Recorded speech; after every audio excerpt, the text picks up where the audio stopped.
इतना तेज कीर्तन किया करते थे कि उनके स्वर से आसपास के क्षेत्र सब अवगत हो जाता था। किसी ने उनको टोक करके कह दिया कि आप धीमे भजन किया करो, धीमे नाम उच्चारण किया करो, इतनी जोर जोर से क्यों बोलते? तब नामाचार्य हरिदास ठाकुर कहते हैं कि अंते नारायण स्मृति, यदि किसी व्यक्ति के कर्ण रंध्र में भगवत नाम पहुंच जाए तो उस भगवत नाम से उस व्यक्ति का कल्याण उद्धार संभव है। मैं धीमे धीमे करूंगा तो अकेले अपना उद्धार करूंगा, लेकिन खूब तेज स्वर में जब नाम उच्चारण करूंगा तो जिन जिन तक मेरा नाम पहुंचेगा सबका उद्धार हो जाएगा। तुम सर्व कल्याण सर्वजन हिताय नाम करता हूं, केवल अपने कल्याण के लिए नहीं। और यदि कंठ है, हाथ हैं, पैर हैं, सर्वांगीण रूपेण सारी योग्यताएं प्राप्त हैं, फिर भी हम भगवत भजन भगवत भक्ति में कंजूसी करते हैं, तो वही दंड, वही अपराध, वही नरक प्राप्त होता है जो धनवान व्यक्ति को कंजूसाई करने पर प्राप्त होता है। मतलब भगवान ना करे मृत्यु के बाद यदि क्षण भर के लिए नरक जाना पड़ा तो नरक भी अनेक प्रकार के हैं। उसमें वह नरक की प्राप्ति हुई जहां कंजूस कोई आया। अब कंजूस को आप जानते थे कि ये हमारे नगर का सबसे बड़ा कंजूस, ये जिस नरक में है उसमें मैं क्यों आया, मैंने तो कोई कंजूसी नहीं की। तब यमराज जी आपको बोलेंगे कि आपने धन की कंजूसी नहीं की, लेकिन कंठ होते हुए, हाथ होते हुए, पैर होते हुए, कान होते हुए, योग्यताएं होते हुए, बुद्धि होते हुए, मन होते हुए, सर्वांगीण योग्यताएं होते हुए भी भगवत भजन में उसको नहीं लगाया, इसलिए कंजूसाई के रूप में आप यहां आए हो। इसलिए जब भगवान नाम उच्चारण किया जाए तो पूरे वेग के साथ जय जगन्नाथ, ऐसे। अब ये हम रोज नहीं बताएंगे, आपको ध्यान रखना है। परमानंद की बात है, हमारे प्राणनाथ प्राण प्रिय श्री महाप्रभु जगन्नाथ, हम कहीं ना कहीं से इनके पास आने का बहाना ढूंढते ही रहते हैं, और कोई हमारा बहाना नहीं होता, बस यही बहाना ढूंढते हैं कि कैसे भी महाप्रभु जगन्नाथ जी की सन्निधि प्राप्त हो।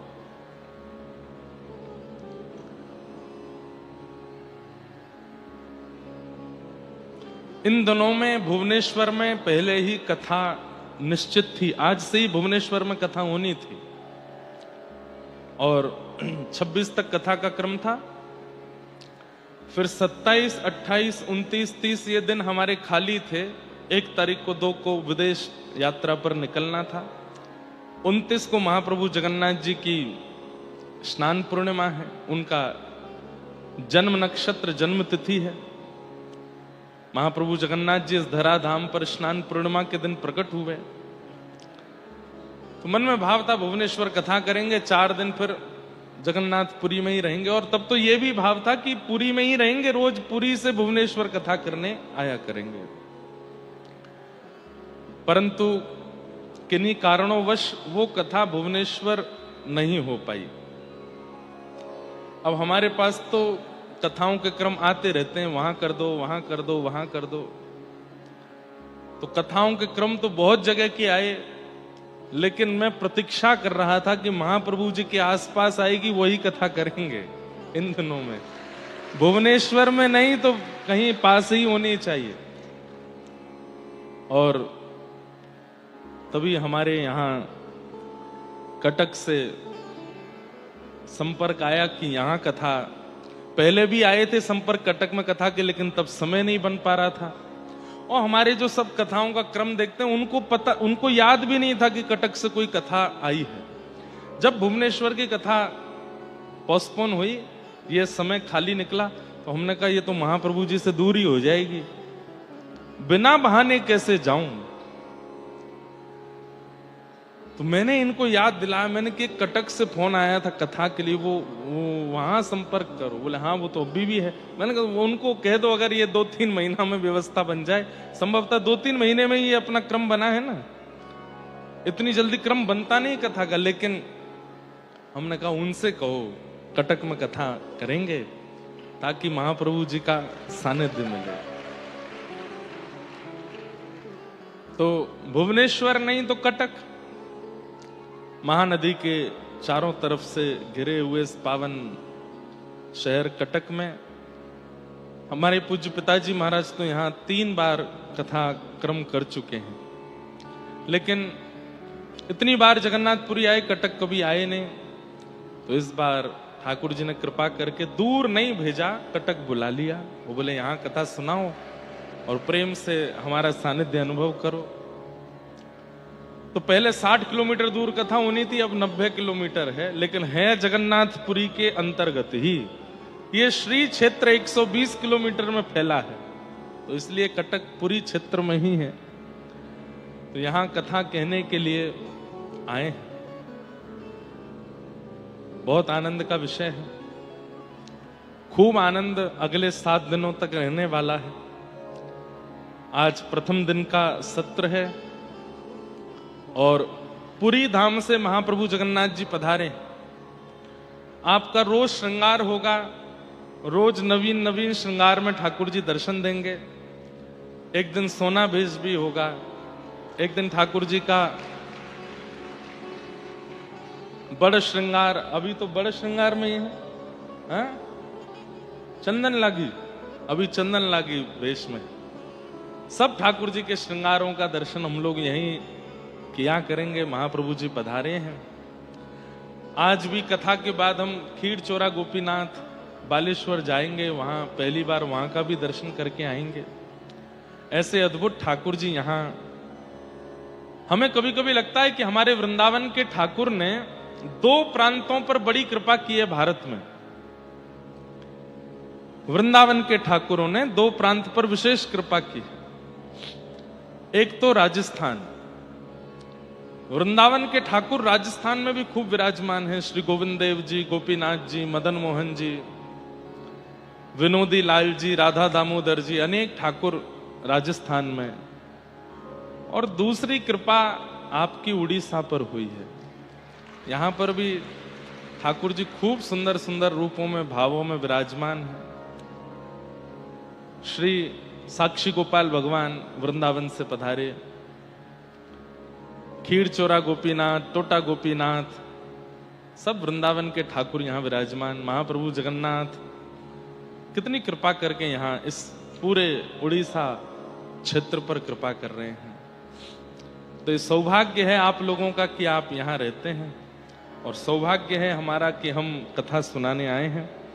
26 तारीख तक आप लोगों को यहां कथा सुनाएंगे कटक में, और फिर 27, 28, 29, 30 4 दिन श्री जगन्नाथ रसामृत कथा कहेंगे जगन्नाथपुरी उड़ीसा में।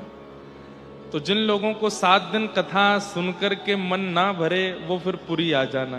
तो फिर 4 दिन पुरी में कथा करेंगे। लेकिन पूरी कथा में एक विलक्षणता है। 27 और 28 को कथा होगी, 29 को कथा नहीं होगी। 29 को महाप्रभु जगन्नाथ जी का स्नान दर्शन सब लोग करेंगे। आज ही मैं पढ़ रहा था स्कंद पुराण में, संभवतः हमारे पंडित जी ग्रंथ लेके नहीं आए होंगे मंच पे। उस ग्रंथ में आज ही मैं स्कंद पुराण के पुरुषोत्तम महात्म्य पढ़ रहा था कि महाप्रभु जगन्नाथ जी के स्नान दर्शन करने का फल अनेक हैं, लेकिन एक प्रारंभिक फल यह है कि पुनर्जन्म न विद्यते। उस व्यक्ति का फिर पुनर्जन्म नहीं होता जो एक बार महाप्रभु जगन्नाथ जी का स्नान देख ले। दूसरा, महाप्रभु जगन्नाथ जी स्नान वेदी पर विराजमान है, सुगंधित जल से उनका स्नान हो रहा है। उसका जो व्यक्ति दर्शन कर लेता है, तत्क्षण जन्म से लेकर के अभी तक हमसे जो भी ज्ञात अज्ञात रूप से महापाप भी बने होंगे, वे सब नष्ट हो जाते हैं महाप्रभु जी का स्नान दर्शन करने से। तीसरा, सुन करके तो आप आनंदित हो जाओगे। कई बार होता है कि इस जन्म के पाप तो नष्ट हो गए, लेकिन पूर्व जन्म के रह गए। तो कहते हैं हम आज तक पृथ्वी पर जितने भी जन्म लेकर के आए हैं, जिस भी योनि में आए हैं, और उसमें हमसे जो भी पाप बना है, महाप्रभु जगन्नाथ जी का स्नान दर्शन करने से और कदापि यदि वो स्नान जल प्राप्त हो जाए तो उसका आचमन करने से, सेवन करने से इस जन्म नहीं अनेक जन्मार्जित जितने भी हमारे पाप हैं वो सब नष्ट हो जाते हैं। इसलिए इससे वंचित नहीं रहना है। मैं तो पहली बार स्नान दर्शन करने आया हूं, आप लोग तो यहीं रहते हैं, तो इस बार आप लोग भी मत चूकिएगा। 27-28 2 दिन कथा करेंगे, स्कंद पुराण के पुरुषोत्तम महात्म्य की कथा करेंगे और जो वहां के भक्तों के चरित्र उस पर लीला कहेंगे। 29 तारीख को सुबह से महाप्रभु जगन्नाथ जी का स्नान दर्शन करेंगे। उसके बाद एक समय हम सबको बता देंगे, उस समय तक सब लोग फिर कथा पंडाल में आ जाएंगे पुरी में। 29 तारीख को फिर हमारे श्री राधा गिरधरलाल वृंदावन से पधारेंगे, उनका स्नान दर्शन होगा। उनका भी स्नान पूर्णिमा उत्सव इस बार जगन्नाथपुरी में मनेगा। तो श्री ठाकुर जी का, लाल जी का भी स्नान उत्सव होगा, उसका आनंद लेंगे। और फिर हम लोग सब समुद्र स्नान करेंगे, वहीं कीर्तन करेंगे, वहीं आनंद करेंगे। उस दिन कथा नहीं होगी, केवल स्नान दर्शन और कीर्तन। और फिर 30 तारीख को फिर कथा होगी, सुबह के सत्र में कथा करके फिर सब लोग अपने अपने स्थान को प्रस्थान। तो कथा 3 ही दिन है, लेकिन उत्सव 4 दिन का है। एक दिन केवल स्नान दर्शनार्थी। तो ये जगन्नाथपुरी का क्रम है। लेकिन आप लोग ये मत सोचिएगा कि 27 से ही उत्सव होने हैं तो फिर कटक में क्या होगा। कटक में जो होगा वो सरप्राइज है। यहां पर भी खूब आनंद होंगे, उत्सव होंगे, कुछ ना कुछ योजना बना करके थोड़ा थोड़ा हम आनंद करते रहेंगे। महाप्रभु जगन्नाथ जी के दिव्य दर्शन हम सब लोग करते रहेंगे, ऐसी सब भावना होगी। महाप्रभु जी का दिव्य रूप इस वक्त आप देख रहे हैं कि एक पर्वत खंड के अंदर विराजमान यहां मंच ऐसा बनाया है। इस पर भी एक सुंदर कथा है। कथा तो संपूर्ण हम अभी ग्रंथों से ले रहे हैं। हमने सुना है कि उड़ीसा के भी कई वैष्णवों को ये कथा नहीं पता है। एक समय ऐसा आया था, मैं थोड़ा संकेत करूं, पूरी कथा कल सुनाऊंगा।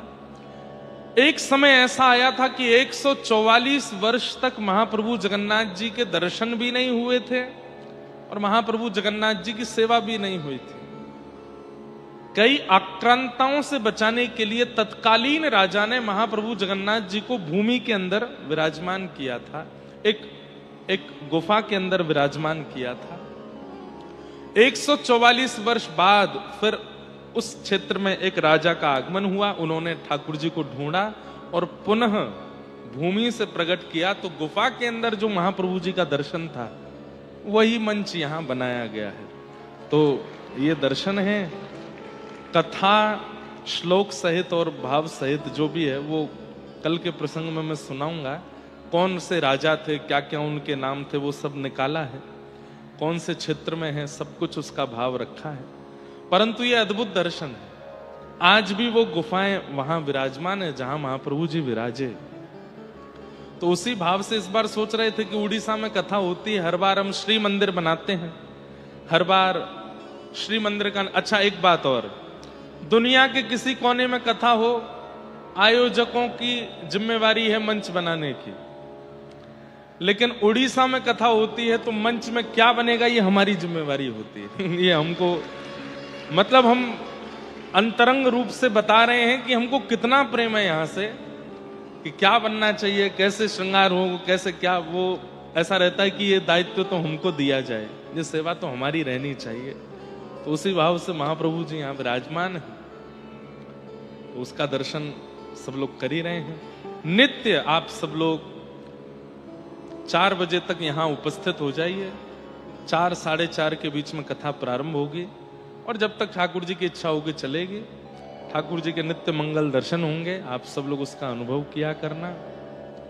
अभी परसों इंदौर में भी कथा 1 दिन की थी और वहां कथा का जो क्रम था वो भी महाप्रभु जगन्नाथ जी की लीला ही था। तो वहां पर एक प्रसंग मैंने लिया था, ज्यादा देर तो नहीं, 1.5-2 घंटे का ही प्रसंग रहा था। सतयुग, त्रेता, द्वापर, कलयुग, 4 युग हैं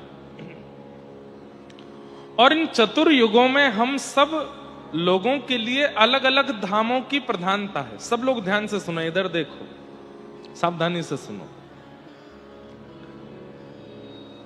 चार धामों में चार स्थानों की चार धामों की चार युगों में अलग अलग प्रधानता है। जैसे सतयुग में प्रधान धाम है श्री बद्रीनाथ। सतयुग के लोगों को आज्ञा दी जाती है कि वे बद्रीनाथ का जितना दर्शन हो सके, जितनी ज्यादा बद्रीनाथ की यात्रा कर सकें, उतना करने का प्रयास करें। लेकिन त्रेता में प्रधानता हो जाती है दक्षिण भारत के श्री रंगनाथ भगवान की। शैवों के लिए रामेश्वरम, वैष्णवों के लिए रंगनाथ। त्रेता के लोगों के लिए प्रधान धाम कौन सा है? रामेश्वरम और श्री रंगनाथ दक्षिण में। द्वापर का प्रधान धाम द्वारिका। द्वापर के सब लोगों के लिए द्वारिका के दर्शन की बड़ी महत्ता है। पर कलयुग में श्री जगन्नाथ धाम। ताली तो आपने बजाई, पर क्यों हैं महाप्रभु जगन्नाथ जी कलयुग में प्रधान देव? इस पर चिंतन होना चाहिए, इस पर कभी कभी विचार होना चाहिए कि अभी कलयुग के, वैसे तो एक बात कहूं तो सतयुग में एक ही धाम का दर्शन है बद्रीनाथ, त्रेता में एक ही धाम का दर्शन है श्री रंगनाथ, द्वापर में एक ही धाम का दर्शन है श्री द्वारिका धाम। लेकिन कलयुग में हम लोगों के लिए इतनी प्रधानता कि हम चारों धाम के दर्शन कर सकते हैं, बद्रीनाथ भी, द्वारिका भी, रंगनाथ भी और जगन्नाथ भी। लेकिन प्रधान रूप से हम सबको आज्ञा है, कलयुगी जीवों को महाप्रभु जगन्नाथ जी का दर्शन करना ही है, अनिवार्य है। वर्ष में एक बार महाप्रभु जी के पास जाना ही है, ऑप्शनल नहीं है। इसमें आपके पास में ऑप्शन नहीं है कि जाएं नहीं जाएं, नहीं जाना ही पड़ेगा। आप यदि कलयुग में जन्मे हो तो महाप्रभु जगन्नाथ जी को साल में एक बार प्रणाम करना पड़ेगा। क्यों?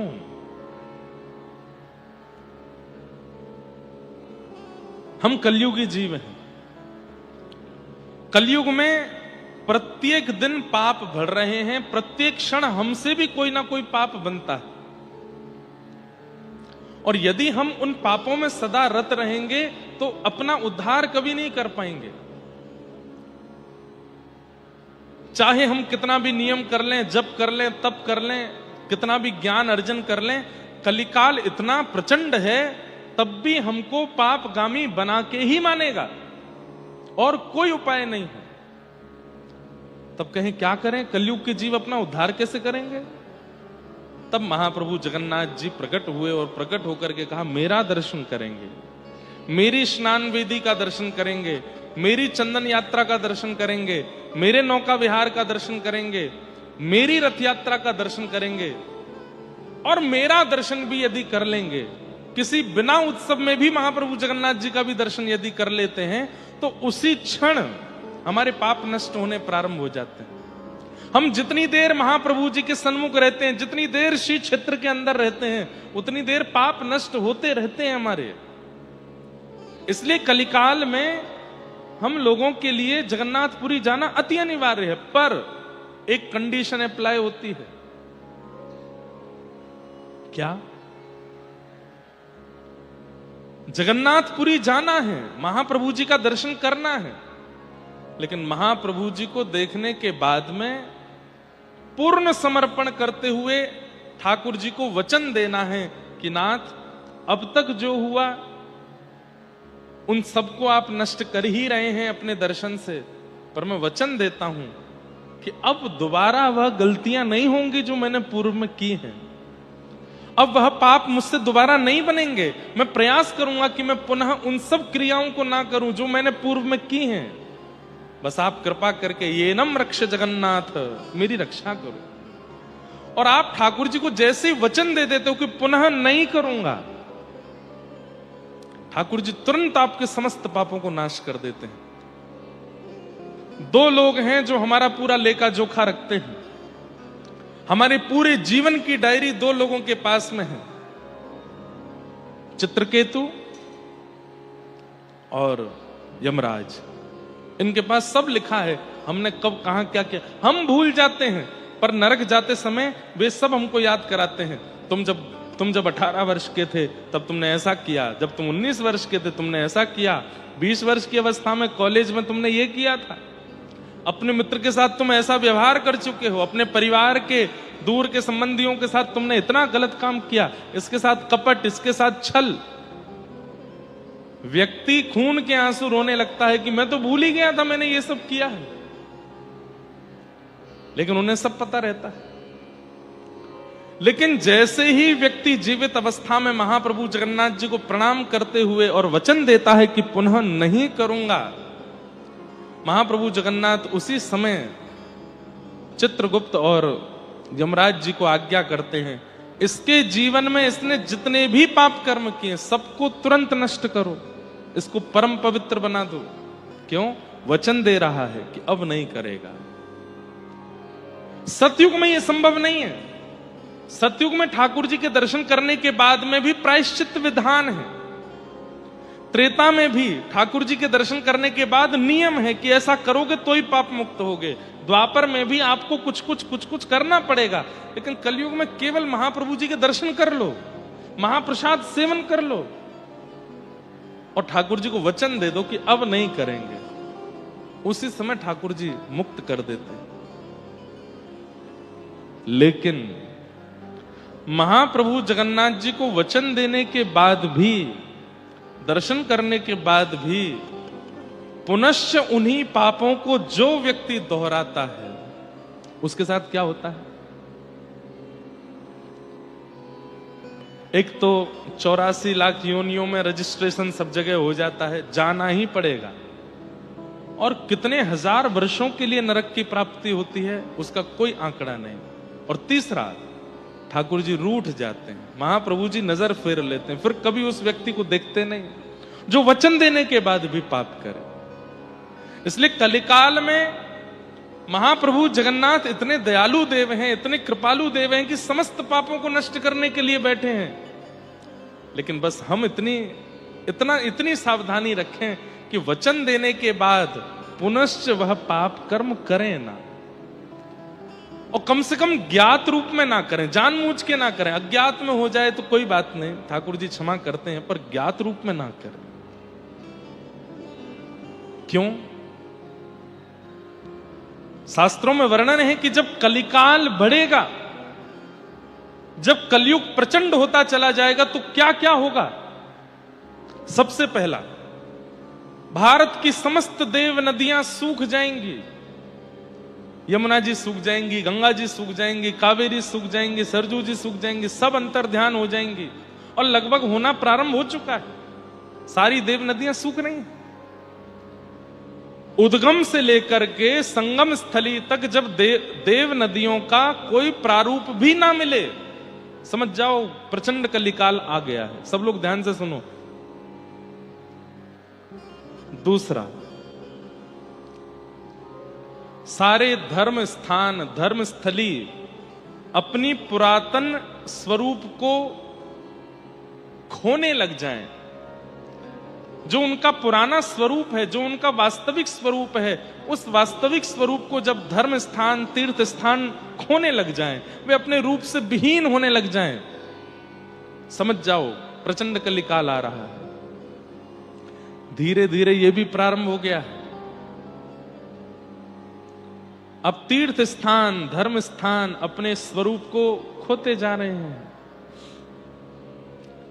तीसरा, तीर्थ निवासी, धाम निवासी लोग भी तीर्थ और धाम में रहने का अभिमान करने लग जाएं, और उस अभिमान के कारण भगवत भजन भक्ति का त्याग कर दें, और सारी वो क्रियाएं करने लग जाएं जो महानगर के लोग करते हैं। खान पान की दूषितता, विचारों की दूषितता, कर्मों की दूषितता। अरे महानगर में रहने वाले लोग तो कुछ भी करते हैं, लेकिन धामों में रहने वाले भी यदि वही करने लग जाएं तो समझ जाओ कलिकाल प्रचंड हो रहा है। चौथा, भगवान के दिव्य धाम महानगरों जैसे बनने लग जाएं, और महानगरों जैसी व्यवस्था, दुर्व्यवस्था उन स्थानों में प्रकट हो जाए।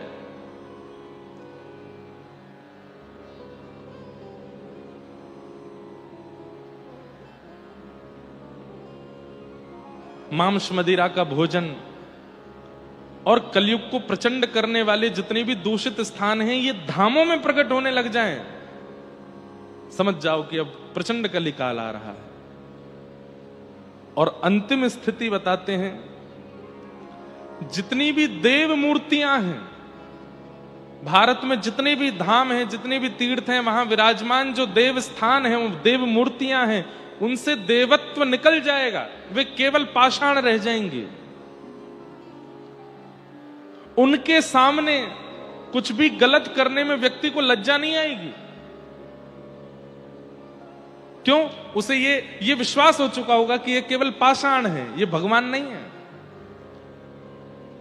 तीर्थ स्थान, देवस्थानों में विराजमान देव मूर्तियां अपने देवत्व का त्याग कर देंगी जब प्रचंड कलिकाल आएगा। लेकिन प्रचंड कलिकाल का वर्णन करते हुए अंत में कहते हैं, इतना घनघोर कलिकाल आने के बाद भी जगन्नाथपुरी में विराजमान महाप्रभु जगन्नाथ अपने रूप से विहीन कभी नहीं होंगे, वो सदा अपने रूप में रहेंगे। वे अपने देवत्व का त्याग कभी नहीं करेंगे। देवता आकर के प्रार्थना करेंगे कि हे महाप्रभु जी, अब ये कलिकाल प्रचंड हो गया है, ये कलयुग के जीव अब दर्शन देने योग्य नहीं है, नाथ अब चलिए यहां से। उस समय भी महाप्रभु जगन्नाथ कहेंगे कि कलयुग के अंतिम क्षण तक मैं यहीं विराजा रहूंगा और जो मेरे सामने आएगा उसका उद्धार करता रहूंगा, नहीं जाएंगे। ऐसे महाप्रभु जगन्नाथ। अच्छा, एक बात, महाप्रभु जगन्नाथ जी ये उद्धार के देवता नहीं है, ये संहार के देवता नहीं है। इनकी फैली भुजाएं बताती हैं कि ये स्वीकार के देवता हैं, ये स्वीकार करते हैं। जैसे भी हैं हम, लेकिन इसका अभिमान नहीं करना है या इसका गलत प्रयोग नहीं करना है कि हम जैसे भी हैं महाप्रभु जी तो स्वीकार कर ही लेंगे। वे तो कर ही लेंगे, ये उनकी दयालुता है, ये उनकी कृपालुता है। लेकिन हमको समझना है कि कम से कम इतने योग्य तो बने कि उनके आलिंगन के अधिकारी बने। हम चाहे जैसे हों, वे स्वीकार तो करेंगे, वे हमको नष्ट नहीं कर सकते। इसलिए महाप्रभु जगन्नाथ जी की चतुर्धा मूर्ति है। यहां बलभद्र जी, बीच में सुभद्रा जी, इधर जगन्नाथ जी और भीतर सुदर्शन जी। मैं कहा करता हूं कि सुदर्शन जी तो आयुध हैं और श्री सुदर्शन जी सदैव नुकीले रहते हैं। सुदर्शन जी को देख करके भयभीत होते हैं, लेकिन जगन्नाथपुरी के सुदर्शन जी को देख के भय नहीं लगेगा। क्यों? नुकीले नहीं है, दंड के रूप में खड़े हैं केवल। क्यों? महाप्रभु जगन्नाथ जी ने आज्ञा दी है, इस कलिकाल में उद्धार नहीं करना है, स्वीकार करना है। चाहे जैसे भी पापी हों, उन्हें स्वीकार करना। वे तो स्वीकार करने के लिए खड़े हैं, भुजा पसार करके खड़े हैं, पर हम उनके स्वीकार के अधिकारी बने, ये हमारी योग्यता होनी चाहिए। पिता संपूर्ण संपत्ति अपने पुत्र को देने वाला है, लेकिन पुत्र को चाहिए कि संपत्ति का अधिकारी पात्र तो बनूं मैं, नहीं तो पिता की संपत्ति का नाश कर दूंगा। ठीक वैसे ही हमारे जगत पिता जगन्नाथ भुजा पसार करके स्वीकार करने के लिए खड़े हैं, लेकिन अगर हम अयोग्य बनकर के गए, स्वीकार तो वो तब भी कर लेंगे, लेकिन अयोग्य बनकर के गए तो उस स्वीकारिता का जो परिणाम होना चाहिए वो प्राप्त नहीं कर पाएंगे। तो वे हमें स्वीकार करने के लिए खड़े हैं, उनके स्वीकार का अधिकारी हमको बनना है, और वो अधिकार हमको प्रदान करने के लिए श्रीमद् भागवत जी धराधाम में हैं। इनकी सन्निधि में रहकर के हम महाप्रभु जगन्नाथ के अधिकारी बन सकते हैं। ये तो उनकी कृपालुता है कि वे सबको स्वीकार करने बैठे हैं, पर हम अधिकारी तो बने।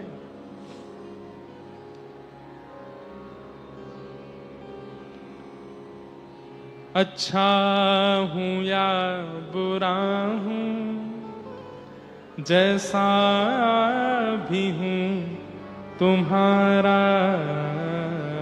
अच्छा हूं या बुरा हूं, जैसा भी हूं तुम्हारा, अच्छा हूँ या बुरा हूँ, जैसा भी हूँ तुम्हारा। अच्छा हूँ या बुरा हूँ, जैसा भी हूँ तुम्हारा। ठुकराओ ना मुझे अब, ठुकराओ ना मुझे, मैं चरणों में सर झुकाऊं। ठुकराओ ना मुझे, चरणों में सर झुकाऊं। हे प्रभु मुझे बता दो, चरणों में कैसे आऊं। हे प्रभु मुझे बता दो। सच्चिदानंद रूपाय विश्वोत्पत्त्यादि हेतवे, तापत्रय विनाशाय श्री कृष्णाय वयं नमः। महात्मा के प्रथम श्लोक में कहते हैं सच्चिदानंद रूपाय। बहुत सावधानी से सब लोग सुनो। आप लोग ना हमको केवल एक चीज दे देना, बाकी सब कुछ हम आपको दे देंगे। सावधानी दे देना बस। जैसे पहाड़ों पे लिखा रहता है सावधानी हटी दुर्घटना घटी, वैसे ही यहां दुर्घटना तो कुछ नहीं होगी, लेकिन सावधानी हटी तो कहीं ठाकुर जी दिखने वाले होंगे और वो दिखने बंद हो जाएंगे। क्या पता कोई ऐसी बात कह दी जाए, क्या पता कोई ऐसा विषय सुनाया जा रहा हो और उस समय आप कहीं इधर उधर ध्यान लगाने लगे तो कहीं ठाकुर जी के दर्शन से वंचित हो गए, तो सबसे बड़ी दुर्घटना तो यही है। इसलिए कर्ण पिशाचनी जी जो हैं इनको बंद रखिएगा। व्हाट्सएप, फेसबुक, इंस्टाग्राम, कैमरा वैमरा, फोन कॉल सब 3 घंटे के लिए बिल्कुल बंद रखो। दूसरा, कान रूपी दोने बिल्कुल खाली कर लीजिए। मन बुद्धि चित्त को जगन्नाथ महाप्रभु और यहां व्यास मंच पर बैठे हुए व्यास जी में लगा दीजिए। आप 7 दिन का एक उद्देश्य निश्चित कर लीजिए कि इस कथा का उद्देश्य क्या है। कि मैं इतनी बार कटक से गया हूं जगन्नाथपुरी, लेकिन नाथ अब प्रार्थना है कि पुरी आकर के दर्शन नहीं, अब कटक में बैठे बैठे आपका साक्षात्कार करना है, और वो ये कथा करा देगी। अरे महाराज, 7 दिन की कथा में ये सामर्थ्य है कि आपसे कोई पूछ ले कि आज बताओ महाप्रभु जी ने कैसा श्रृंगार किया है, तो आप बता दोगे। ऐसी अर्ध स्पर्श माला पहनी है ठाकुर जी ने, ऐसे पोशाक धारण किया, ऐसा पुष्प, ऐसा आप बता दोगे। वो सब संभवताएं प्रकट हो सकती हैं भागवत जी से, इसलिए बहुत ध्यान से सुनो। सच्चिदानंद रूपाय विश्वोत्पत्त्यादि हेतवे, महात्मा का पहला श्लोक। तापत्रय विनाशाय श्री कृष्णाय वयं नमः। सत्य, चैतन्य और आनंद, 3 रूपों का वर्णन यहां पर किया गया। ध्यान से सुनिएगा। महाप्रभु जगन्नाथ जी श्रीमद् भागवत के महात्म के प्रथम श्लोक के प्रत्यक्ष दृष्टा हैं। जो श्लोक मैं बोल रहा हूं वो यदि देखना है तो पीछे देख लो। इधर जो विराजमान बलभद्र जी हैं ये सत्य स्वरूप हैं। क्यों? श्री बलराम जी आचार्य हैं, जीवाचार्य हैं। हमारे आचार्य श्रीमद् रामानुजाचार्य जी श्री बलराम जी शेषावतार, और उन्हीं के रूप में ही श्री रामानुजाचार्य जी आए हैं। तो आचार्य कौन है? जो सत्य का अनुभव करावे, जो सत्य पथ प्रदर्शन करावे, वही आचार्य है। तो सत्य, चित्त और आनंद में सत्य कौन है? श्री बलभद्र जी। और जगन्नाथपुरी में तो एक बात की बड़ी प्रसिद्धि है, बड़ा ठाकुर, क्या नाम है इनका? छोटा ठाकुर बात नहीं माने तो बड़े ठाकुर से कह दो। बाहर के आने वाले लोग सब जगन्नाथ जी से बात करते हैं, लेकिन पुरी के लोकल लोग तो बड़े ठाकुर से ही बात करते हैं। कालिया ठाकुर सुनता नहीं है, आप ही काम बनाओ। कालिया ठाकुर तो बाहर वालों में ही व्यस्त रहता है, लोकल लोगों की तो आप सुनोगे। और क्योंकि बलभद्र जी राजा हैं, भले ही द्वारिकाधीश श्री कृष्ण है, पर द्वारिकाधीश कृष्ण भी कोई क्रिया करना चाहते हैं तो पहले बलभद्र जी से आज्ञा लेते हैं, तभी करते हैं। इसलिए महाप्रभु जगन्नाथ जी के मंदिर में प्रवेश करते ही सबसे पहला दर्शन श्री बलभद्र जी का होता है। आप लोग जब भीतर प्रवेश करते हैं, अब सबने दर्शन तो किए ही हैं, जैसे ही भीतर प्रवेश करते हैं तो गरुण स्तंभ है, उधर ठाकुर जी विराजमान। भीतर प्रवेश करते देखोगे पहले बलराम जी दिखते हैं। क्यों? आचार्य का पहले दर्शन करोगे तो आचार्य ही आपको बताएगा कि सत्य पथ किधर है, सत्य मार्ग किधर है, ठाकुर जी कहां। तो प्रथम दर्शन सत्य स्वरूप श्री बलराम जी, क्योंकि वे आचार्य हैं, जीवाचार्य। दूसरा दर्शन चैतन्य स्वरूप श्री सुभद्रा जी। सुभद्रा जी चैतन्य स्वरूप हैं। श्री जगन्नाथपुरी में सबसे अद्भुत दर्शन यदि किन्हीं के होते हैं तीनों ठाकुरों में, तो वो सुभद्रा जी का होता है। क्यों? बलराम जी भी इतने ही दिखते हैं, क्योंकि वो जहां भीतर विराजते हैं वहां इतना ही दर्शन होता है। जगन्नाथ जी भी इतने ही दिखते हैं, लेकिन सुभद्रा जी पूरी दिखती है। पूरा पूरा दर्शन सुभद्रा जी का होता है, सबको होता है। जगन्नाथ जी का दर्शन करने आप लोग देखेंगे मंदिर में बाईं ओर इतनी भीड़ खड़ी रहती है, एक दूसरे पर चढ़ रहे होते हैं, तब भी जगन्नाथ जी पूरे नहीं दिखते। कभी कभी भीतर जाने का अवसर मिल जाता है तो जहां तक जा सकते हैं वहां से तो भी जगन्नाथ जी थोड़े दिख जाए, नहीं तो बाहर गरुण स्तंभ के पास से तो इतने ही दिखते हैं। लेकिन सुभद्रा जी पूरा दर्शन करती हैं, पूरा दर्शन कराती हैं। अच्छा, इसमें एक भाव और आता है मन में, हम भाई लोगों को सीखना चाहिए वुमेन एम्पावरमेंट श्री जगन्नाथ जी से। पुरुष प्रधान है, लेकिन फिर भी माता जी को बीच में आगे रखा, बोले आप सबको दर्शन दो। अच्छा, दूसरी बात, दुनिया दर्शन करने आई है जगन्नाथ जी का, पर दर्शन करने आए हुए जीव को, ध्यान से सुनना, ये सब मन में भाव आ रहे हैं, दर्शन करने आए हुए याचक को या घर आए हुए याचक को कई बार पुरुष लोग दुत्कार देते हैं या उसमें गुण और दोष का दर्शन करने लगते हैं। लेकिन घर में दया स्वरूपणी जो माताएं बहनें होती हैं, वो घर के पुरुषों को समझाती हैं, बेचारा इतनी दूर से आया है, इतनी दूर से चल के आया है, आप उसको ऐसे डांट फटकार, ठीक है गलती की, अपराध किया, थोड़ा धीमे बोल दो, ऐसे चिल्लाना थोड़ी चाहिए। बलराम जी अंकित करते हैं कि परमात्मा उधर है, सत्य पथ उधर है, लेकिन परमात्मा कई बार, वैसे तो गुण दोष नहीं देखते ठाकुर जी, लेकिन फिर भी कभी कभी इतनी संख्या में लोग पहुंच जाते तो कभी कभी गुण दोष देख भी लेते होंगे। तो श्री सुभद्रा जी का दर्शन, तो सुभद्रा जी क्या करती हैं?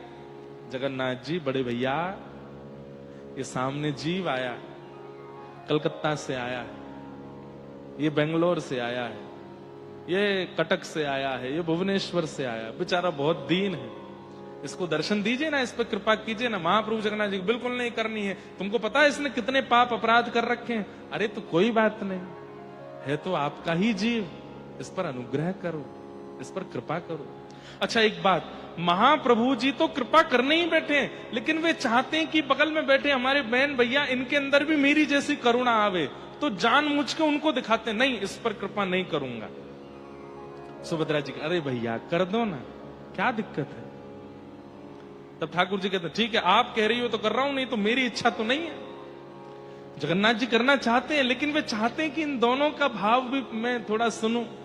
आप कह रही हैं तो मैं करूंगी। तो वो कौन है? वे चैतन्य जीव को परमात्मा के श्री चरणों की प्राप्ति कराने वाली श्री सुभद्रा जी। इसलिए सुभद्रा जी का संपूर्ण दर्शन सब जीवात्माओं को होता है। जगन्नाथपुरी जाने वाले हर व्यक्ति को सुभद्रा जी का दर्शन होता ही होता है।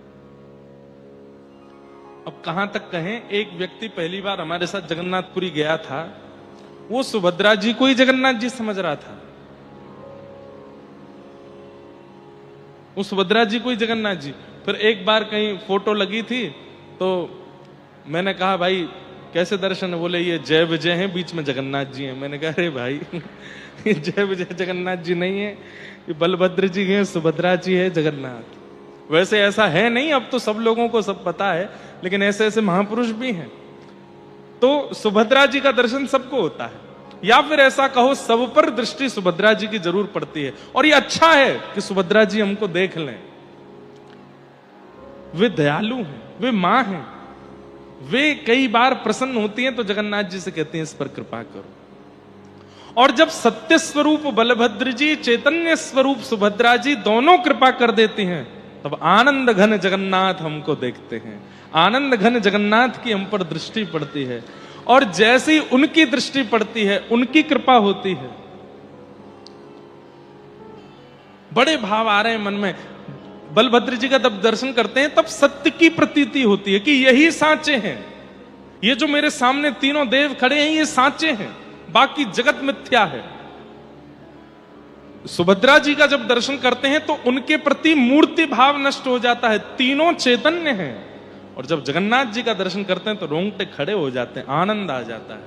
आनंद रूप सच्चिदानंद रूपाय, ये सत्य चैतन्य और आनंद घन रूप महाप्रभु जगन्नाथ। जगन्नाथ जी को देखने के बाद भी नेत्रों से आंसू नहीं निकले तो समझ जाना भीतर कुछ और भरा पड़ा है। लेकिन महाप्रभु जगन्नाथ जी को देखते ही नेत्र सजल हो जाते हैं, नेत्रों से अश्रुपात होता है, रोंगटे खड़े हो जाते हैं, अपनी देह की सुध भूल जाते हैं।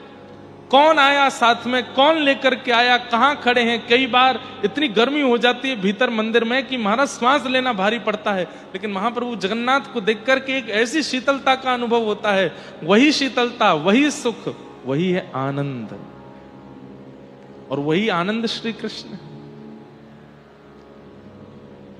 सच्चिदानंद रूपाय, ऐसे सत्य चैतन्य और आनंद स्वरूप महाप्रभु जगन्नाथ को प्रणाम। देखो मेरी गलती नहीं है, उड़ीसा में कथा सुनोगे तो पूरी कथा जगन्नाथ परख ही होएगी, सबका अर्थ महाप्रभु जगन्नाथ ही निकल के आएंगे। आप ये मत सोचना कि ये जगन्नाथपुरी आए इसलिए ऐसे बोल रहे हैं, पर पता नहीं क्यों महाप्रभु जगन्नाथ जी जब मिल जाते हैं ना तो फिर और कुछ मुख पर आता ही नहीं है। जगन्नाथ चक्कानैन, जगन्नाथ चक्कानैन। सबसे तो गवा दिया, दिल्ली वालों से गवाए आए, बंबई वालों से गवाए आए, ऑस्ट्रेलिया वालों से गवाए आए, अब बारी उड़ीसा वालों की है। इस पर तो आपका कॉपीराइट है, ये आपका ही संकीर्तन है। ऊंचे स्वर में गाओ, मेरे प्रभु जगन्नाथ चक्कानैन, जगन्नाथ चक्कानैन, नीलाचल वारे तू न संभाले तो हमें कौन संभाले हो, तू न संभाले तो हमें कौन संभाले, तू न संभाले तो हमें कौन संभाले हो, तू न संभाले तो हमें कौन संभाले। मेरे प्रभु जगन्नाथ जगन्नाथ चक्कानैन, चक्कानैन, जगन्नाथ जगन्नाथ चक्कानैन, चक्कानैन, नीलाचल वारे तू न संभाले तो हमें कौन संभाले हो, तू न संभाले तो हमें कौन संभाले। देखो जितनी संख्या में आप बैठे हो उस हिसाब से आवाज नहीं आ रही है हमको। अरे कम से कम ऐसा उद्घोष तो करो कि महाप्रभु हिल जाएं पुरी में बैठे बैठे। बोले कहीं मेरे वैष्णव बुला रहे हैं, कहीं मेरे सब भक्त मेरा स्मरण कर रहे हैं। भाव से ऊंचे स्वर में गाओ, मेरे प्रभु जगन्नाथ जगन्नाथ चक्कानैन, चक्कानैन, जगन्नाथ जगन्नाथ चक्कानैन, चक्कानैन, नीलाचल वारे तू न संभाले तो हमें कौन संभाले हो, तू न संभाले तो हमें कौन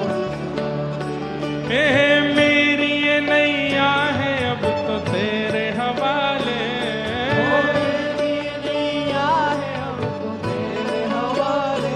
ओ मेरी ये नैया है अब तो तेरे हवाले।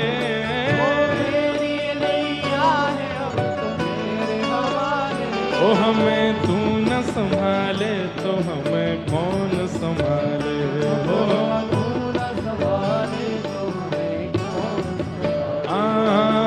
तू न संभाले तो हमें कौन संभाले।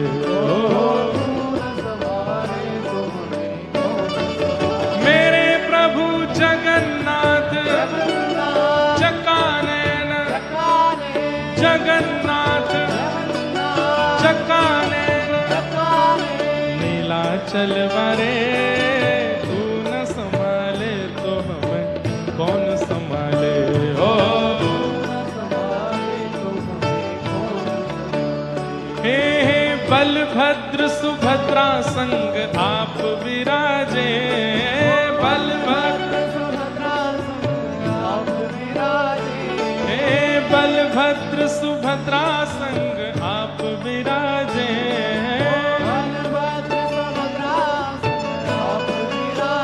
हे मंदिर के ऊपर नील चक्र विराजे। हो मंदिर के ऊपर नील, हाँ मंदिर के ऊपर नील चक्र विराजे। हो मेरे प्रभु, आगे वाले नहीं पीछे वाले, कुर्सी वाले सोफा वाले सब गाओ। मेरे प्रभु जगन्नाथ, जगन्नाथ चकानैन, चकानैन, नीलाचल वारे तू न संभाले तो हमें कौन संभाले। हो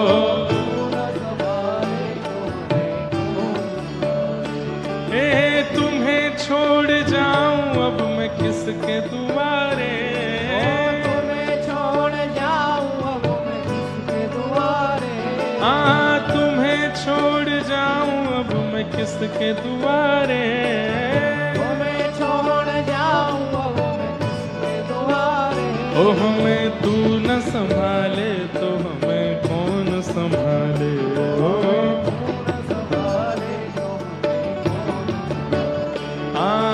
तू न संभाले तो हमें कौन संभाले। हो मेरे प्रभु जगन्नाथ चकानैन, जगन्नाथ चकानैन, हे जगन्नाथ चकानैन, जगन्नाथ चकानैन, नीलाचल वारे तू न संभाले तो हमें कौन संभाले। हो हे जगन्नाथ स्वामी मेरे नैनों के तारे। जगन्नाथ स्वामी मेरे नैनों के तारे। हाँ जगन्नाथ स्वामी मेरे नैनों के तारे।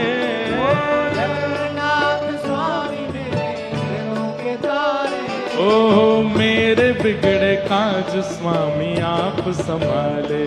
हो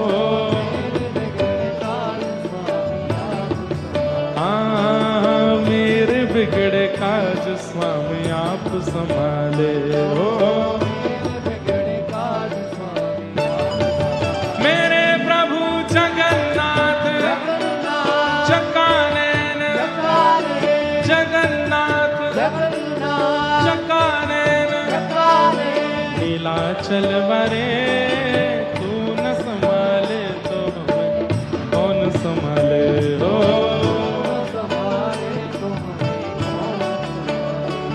हे पुरी जगन्नाथ भजो राधे गोविंदा।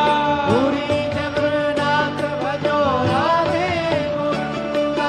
बलभद्र सुभद्रा भजो राधे गोविंदा। बलभद्र सुभद्रा भजो राधे गोविंदा।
बलभद्र सुभद्रा मैया की, नीलाचल धाम की। तुम्हें छोड़ जाऊं अब मैं किसके दुआरे, तुम्हें छोड़ जाऊं अब मैं किसके द्वारे। हमें तू न संभाले तो हमें कौन संभाले हो। तू न संभाले तो हमें कौन संभाले। हे जगन्नाथ चकानयन नीलाचल वारे, तू न संभाले तो हमें कौन संभाले हो।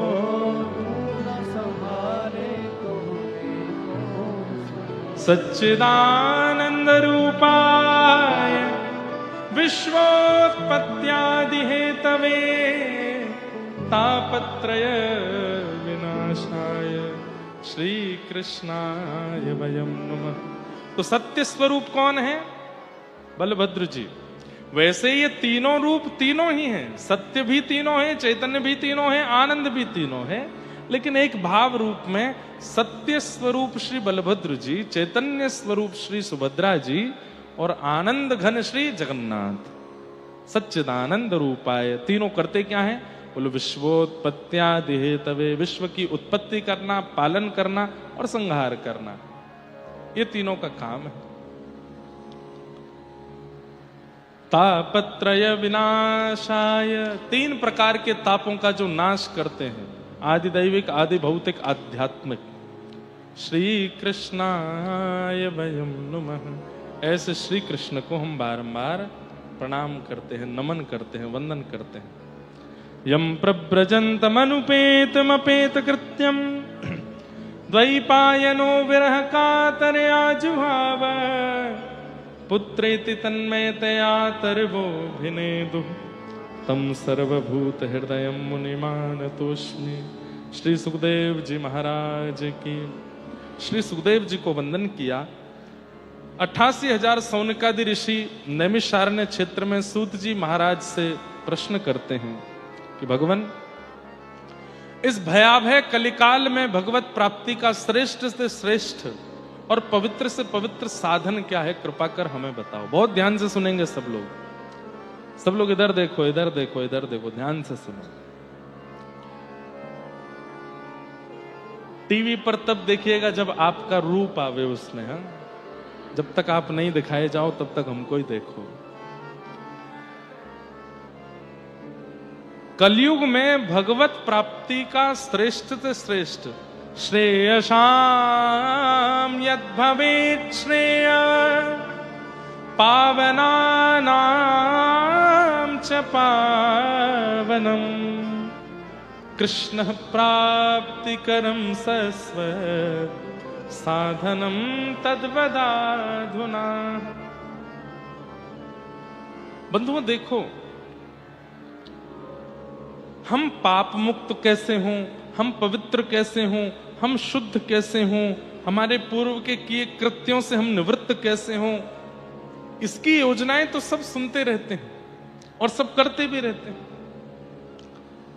लेकिन भगवत प्राप्ति कैसे हो, महाप्रभु जगन्नाथ हमें मिले कैसे, इसकी योजना में बहुत कम लोग होते हैं।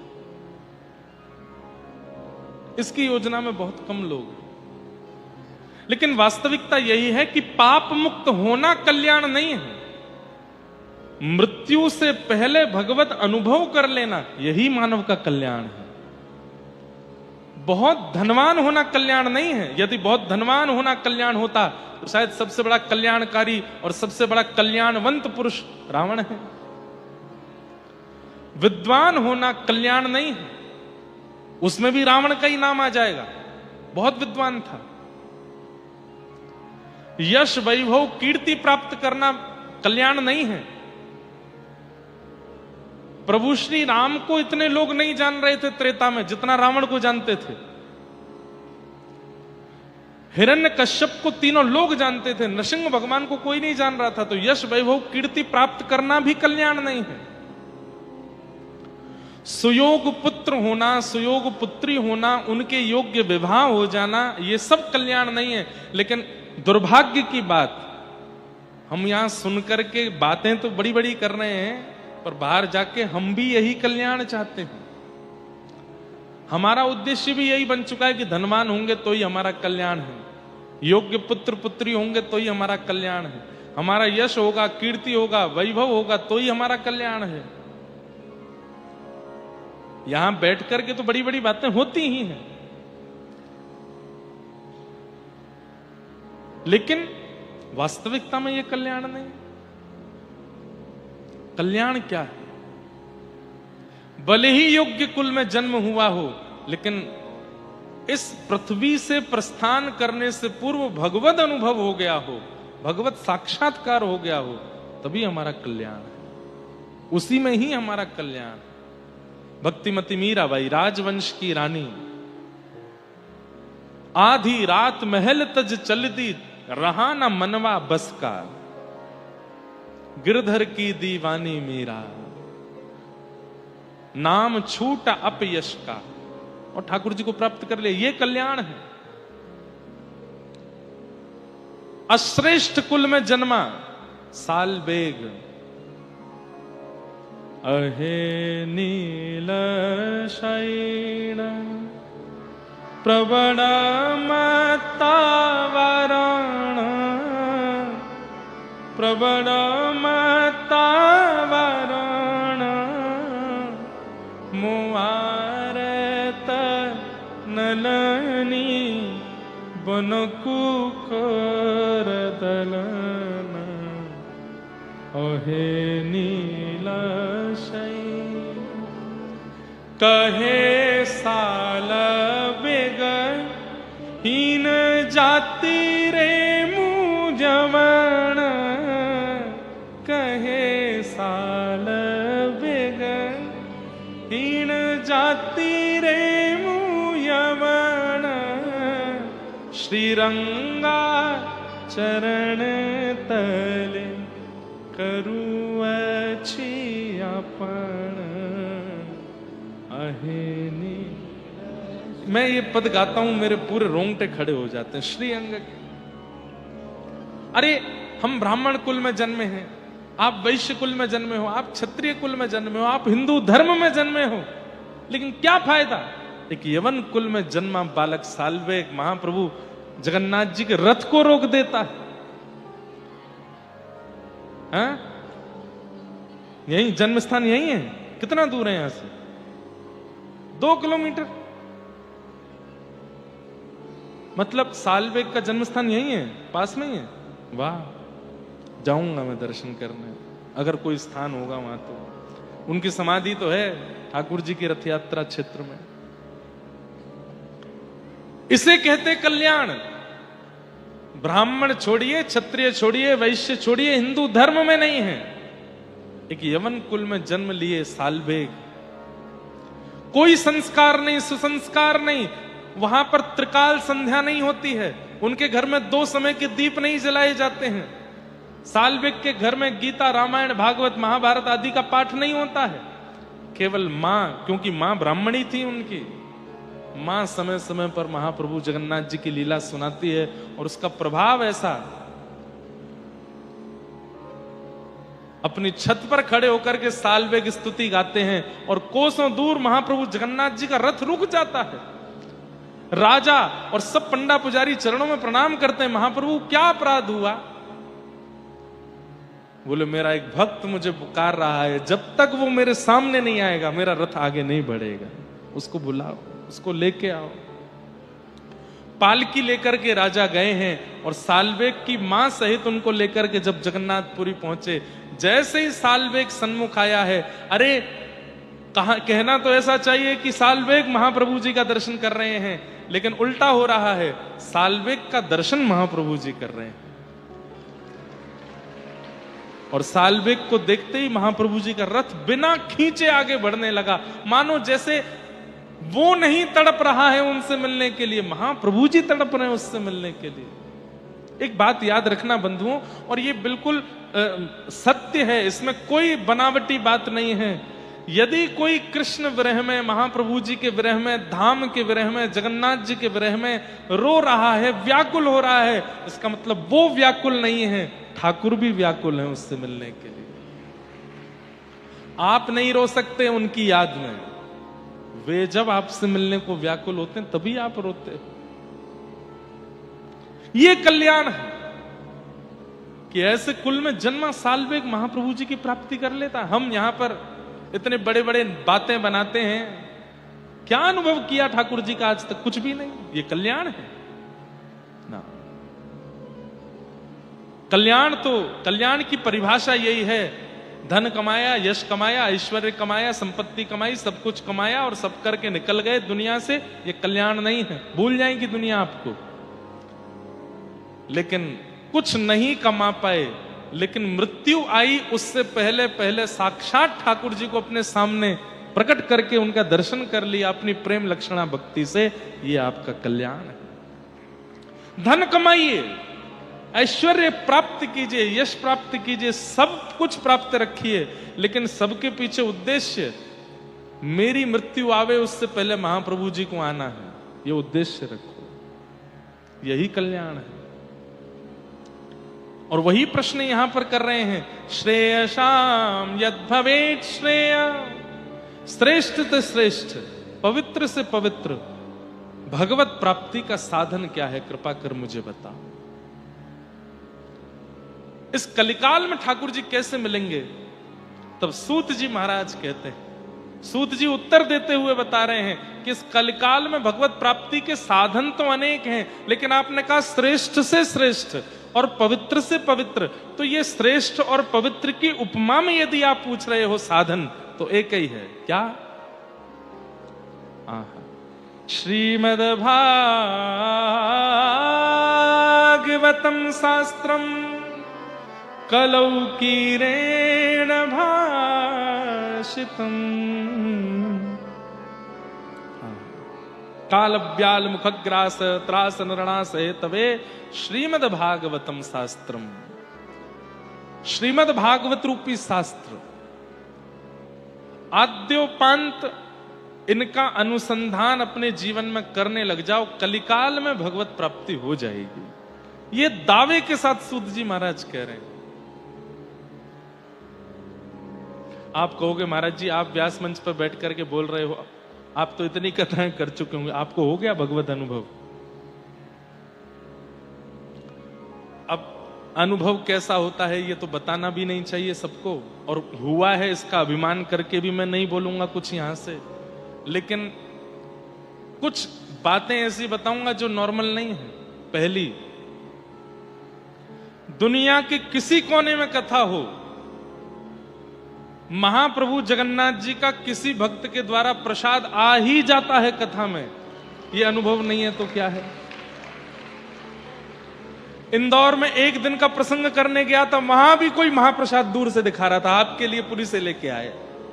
उससे पहले कथा चल रही थी वृंदावन धाम में, वहां पर तो कितने महाप्रसाद लेके महाप्रभु जी के आए। और केवल महाप्रसाद नहीं आता है, कोई नाथ द्वारा से प्रसाद लेके आता है, कोई महाप्रभु जी का महाप्रसाद लेके आता है, कोई तिरुपति बालाजी का लड्डू लेके, हर कथा में होता है ऐसा। एक की बात नहीं कर रहा हूं मैं वृंदावन वासी हूं। राधा रमण जी की कुलिया, बिहारी जी का भोग, गिरिराज जी का 56 भोग, इतने वैष्णव आते हैं कथा में, और दूर से कहते हैं हम महाराज जी के लिए कुछ लाए हैं, ये प्रसाद मंच तक पहुंचवा दो। आज भी कथा के प्रारंभ में महाप्रसाद आ गया। हमारे महाराज जी लेकर के आए, तो ये तो चलो पास है, यहां तो आना स्वाभाविक बात है, लेकिन हर कथा में आता है।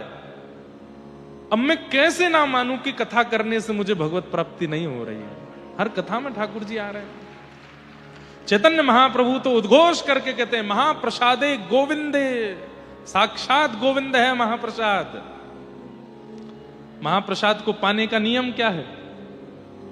जैसे ही कोई महाप्रसाद लाया तो कहते हैं छिना लो, वो दे रहा है उससे पहले तो लो और तुरंत खोल करके पालो। एक तिनका लो लेकिन ले लो तुरंत। क्यों?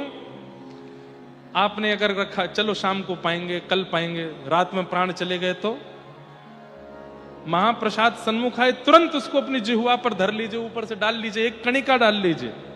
क्यों? साक्षात गोविंद है। हर कथा में महाप्रसाद आता है, हर कथा में तिरुपति बालाजी का लड्डू आ जाता है। अच्छा, एक और बात, एक आध कथा स्किप हो जाती है, तिरुपति जी का प्रसाद नहीं आया, नाथ द्वारा का प्रसाद नहीं आया, द्वारिका का, लेकिन जगन्नाथ महाप्रसाद तो हर कथा में आता है, हर कथा में। भगवान करे ये कभी बंद ना हो, आता ही रहे। मतलब मैं चाहूं तो अपनी कथाओं में महाप्रसाद की दुकान लगा सकता हूं इतना महाप्रसाद आता हर कथा में। खाजा भोग आएगा, ठाकुर जी के बढ़िया सुंदर सामग्री हर कथा में आती। कथा करते करते 5 वर्ष हुए थे, श्री गिरधर लाल जी की सेवा आ गई अपने आप। नहीं प्राप्त हुए ठाकुर जी, हो गए।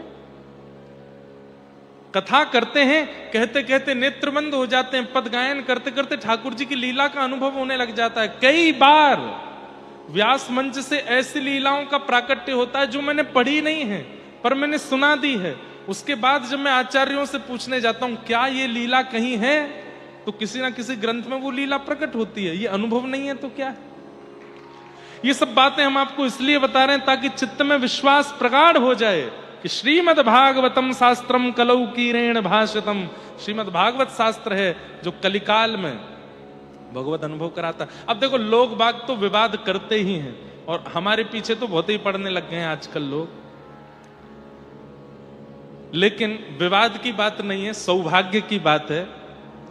हम कहीं भी दर्शन करने जाते हैं, कहीं भी फोन नहीं करते, कहीं भी टिकट नहीं लेते, कहीं भी किसी को संपर्क नहीं करते, हम बस पहुंच जाते हैं। द्वार पर ही कोई हमको मिल जाता है जो सीधे पकड़ के वीवीआईपी कोटा में ले जाकर खड़ा कर देता है, आप करो दर्शन। हम उसको वीआईपी वीवीआईपी नहीं मानते, हम उसको कहते हैं कि कथा करते हैं ना, ठाकुर जी का यश गाते हैं, सबको कथा सुनाते हैं, तो ठाकुर जी हमको थोड़ा सा प्रायोरिटी ज्यादा दे देते, आ जाओ तुम आगे आके कर लो। किसी से कहते नहीं, अपने आप हो जाता है। भगवत अनुभव नहीं है तो क्या है?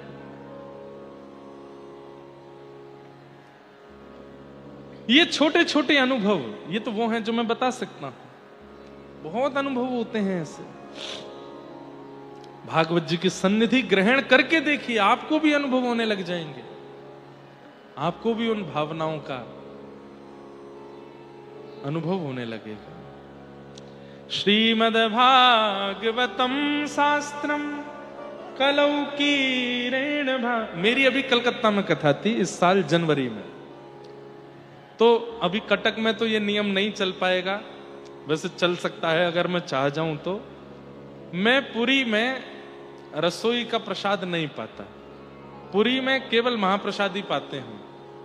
जितने दिन पुरी में रहेंगे, आ गया लो, हम पुरी में रहते हैं तो हमारे रसोईया बाबा जो हैं वो खर्राटे मार के सोते हैं, क्योंकि हम कुछ बनवाते नहीं वहां, रोटी सब्जी दाल चावल कुछ नहीं, केवल महाप्रसाद पाएंगे।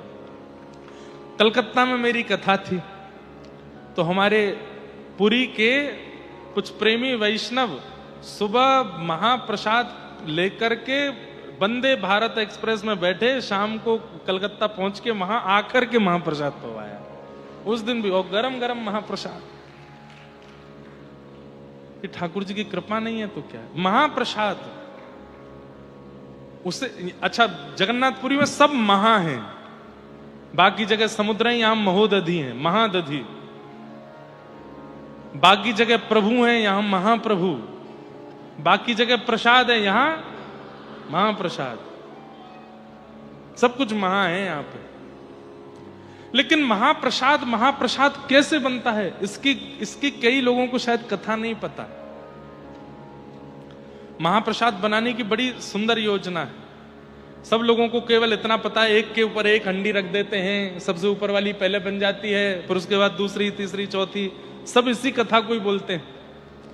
पर महाप्रसाद बनाने का सबसे पहला रूप, जितने भी महाप्रसाद बनाने वाले जो सेवक हैं वे सब लक्ष्मी जी का आवाहन करके जाते हैं, और वे जब ठाकुर जी का प्रसाद सिद्ध करते हैं, सब विश्व की सबसे बड़ी पाकशाला है जगन्नाथ भगवान की जो रसोई है, और वे वहां पाक बनाने वाले, ठाकुर जी का प्रसाद बनाने वाले जितने भी सेवक हैं, उनको यह भूलना पड़ता है कि हम कौन हैं। उनको यह भाव लाना पड़ता है कि हम जगन्नाथ जी की पत्नी लक्ष्मी हैं। और इस भाव को धारण करके जब वे जाते हैं तभी महाप्रसाद सिद्ध होता है। पहली बात, एक के भी मन में यह भाव आ गया कि मैं पंडा हूं, मैं पुजारी हूं, मैं पाकशाली हूं, या मैं कुछ और हूं, या मेरा रमेश नाम है, मेरा दिनेश नाम है, मैं ऐसा हूं, मैं वैसा हूं, महाप्रसाद में कोई कमी रह जाएगी, या फिर वो महाप्रसाद ठाकुर जी तक नहीं पहुंचेगा। उसके अंदर ये भावना उसको लानी ही पड़ती है कि हम ठाकुर जी की गृहिणी हैं, हम ठाकुर जी की पत्नी हैं, लक्ष्मी। पहली क्रिया। फिर दूसरा, गोपाल मंत्र का उच्चारण करके उसको सिद्ध किया जाता है। तीसरा, मुख पर ढांटा बांध करके उसकी सुगंधी भी भीतर ना चली जाए, उस प्रसाद को लेकर के ठाकुर जी के सन्मुख जाया जाता है। उसकी और भी विधियां हैं। ऊपर से कोई पक्षी भी नहीं निकलेगा, कोई मानव भी नहीं निकलेगा जब महाप्रसाद ठाकुर जी के सन्मुख जाएगा। अभी तक वो प्रसाद है, महा नहीं हुआ अभी। फिर ठाकुर जी के सन्मुख रखा जाता है, फिर पंचोपचार करके ठाकुर जी को भोग निवेदित किया जाता है। फिर उसके बाद में भीतर जितने भी 12 भागवतों का भोग लगाया जाता है, अंदर जितने भी मंदिर हैं सब जगह भोग पधराया जाता है। फिर बिमला देवी के सन्मुख उस प्रसाद को पधराया जाता है, और जब बिमला देवी भोग लगा लेती हैं तब उसका नाम होता है महाप्रसाद।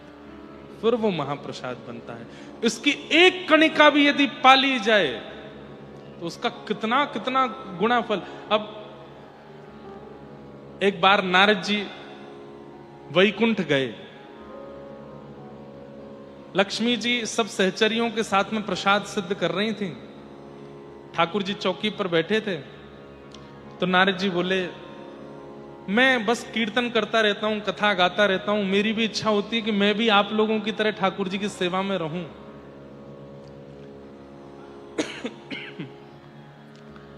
तो लक्ष्मी जी बोलती हैं कि यहां पर केवल स्त्रियों का प्रवेश है, आप भीतर नहीं आ सकते। सब सहचरियां मिलकर के प्रसाद सिद्ध करती हैं, तभी ठाकुर जी का भोग लगता है। सब लोग इधर देखो, ध्यान से सुनना। तो नारद जी बोले, थोड़ी कृपा कर दीजिए ना हमारे ऊपर भी। तो लक्ष्मी जी चाह जाएं तो सब संभव है। नारद जी को सहचरी रूप प्रदान कर दिया और बोले, याद रहे भीतर जाता उपद्रव मत करना। ठाकुर जी को अगर पता चल गया कि नारद जी रसोई घर में आए हैं तो प्रसाद नहीं पाएंगे, भगवान के भी अपने नियम हैं। तो नारद जी बिल्कुल सहचरियों की तरह सामग्री अमनिया कर रहे हैं, सब कुछ कर रहे हैं बढ़िया प्रेम से। ठाकुर जी प्रेम से पा रहे हैं। जैसे ही ठाकुर जी पाने लगे तो नारद जी दूर खड़े खड़े रोने लगे। कितने कितने सौभाग्यशाली हैं ये कण, श्री ठाकुर जी के अधर के पास जा रहे हैं, ठाकुर जी इनका सेवन कर रहे हैं।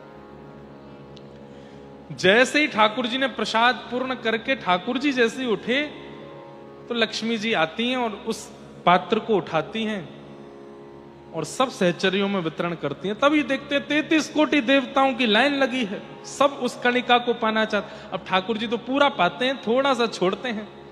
अब लक्ष्मी जी उसमें से बीन बीन करके सबको देती हैं, जो ठाकुर जी का बच जाए शेष प्रसाद। नारद जी ने हाथ फैलाए तो एक कणिका मिली, तो आपने कहा एक और दे दीजिए। लक्ष्मी जी बोली, इतने सब लोग हैं लेकिन ठीक है दे देती हूँ, आज ही दे रही हूँ, कल से नहीं दूंगी। 2 कणिका महाप्रसाद की नारद जी को दी। वैकुंठ से बाहर आकर के नारद जी ने जैसे एक कणिका पाई, आहा, नारद जी तो झूमने लगे, प्रेम पुलकित नेत्र हो गए, प्रेमाश्रु प्रकट हो गए। प्रेम की जितनी अवस्था हैं सहज ही सब अंग में प्रकट होने लगी। हे श्याम सुंदर, हे मधुसूदन, हे मुरारी, हे मुरलीधर, हे जगन्नाथ, ऐसा कहकर के जैसे विरहनी गोपी कोई रुदन करती है, कृष्ण प्रेम ऐसा प्रस्फुटित हुआ उनके चित्त में, ऐसा पहले कभी नहीं हुआ था।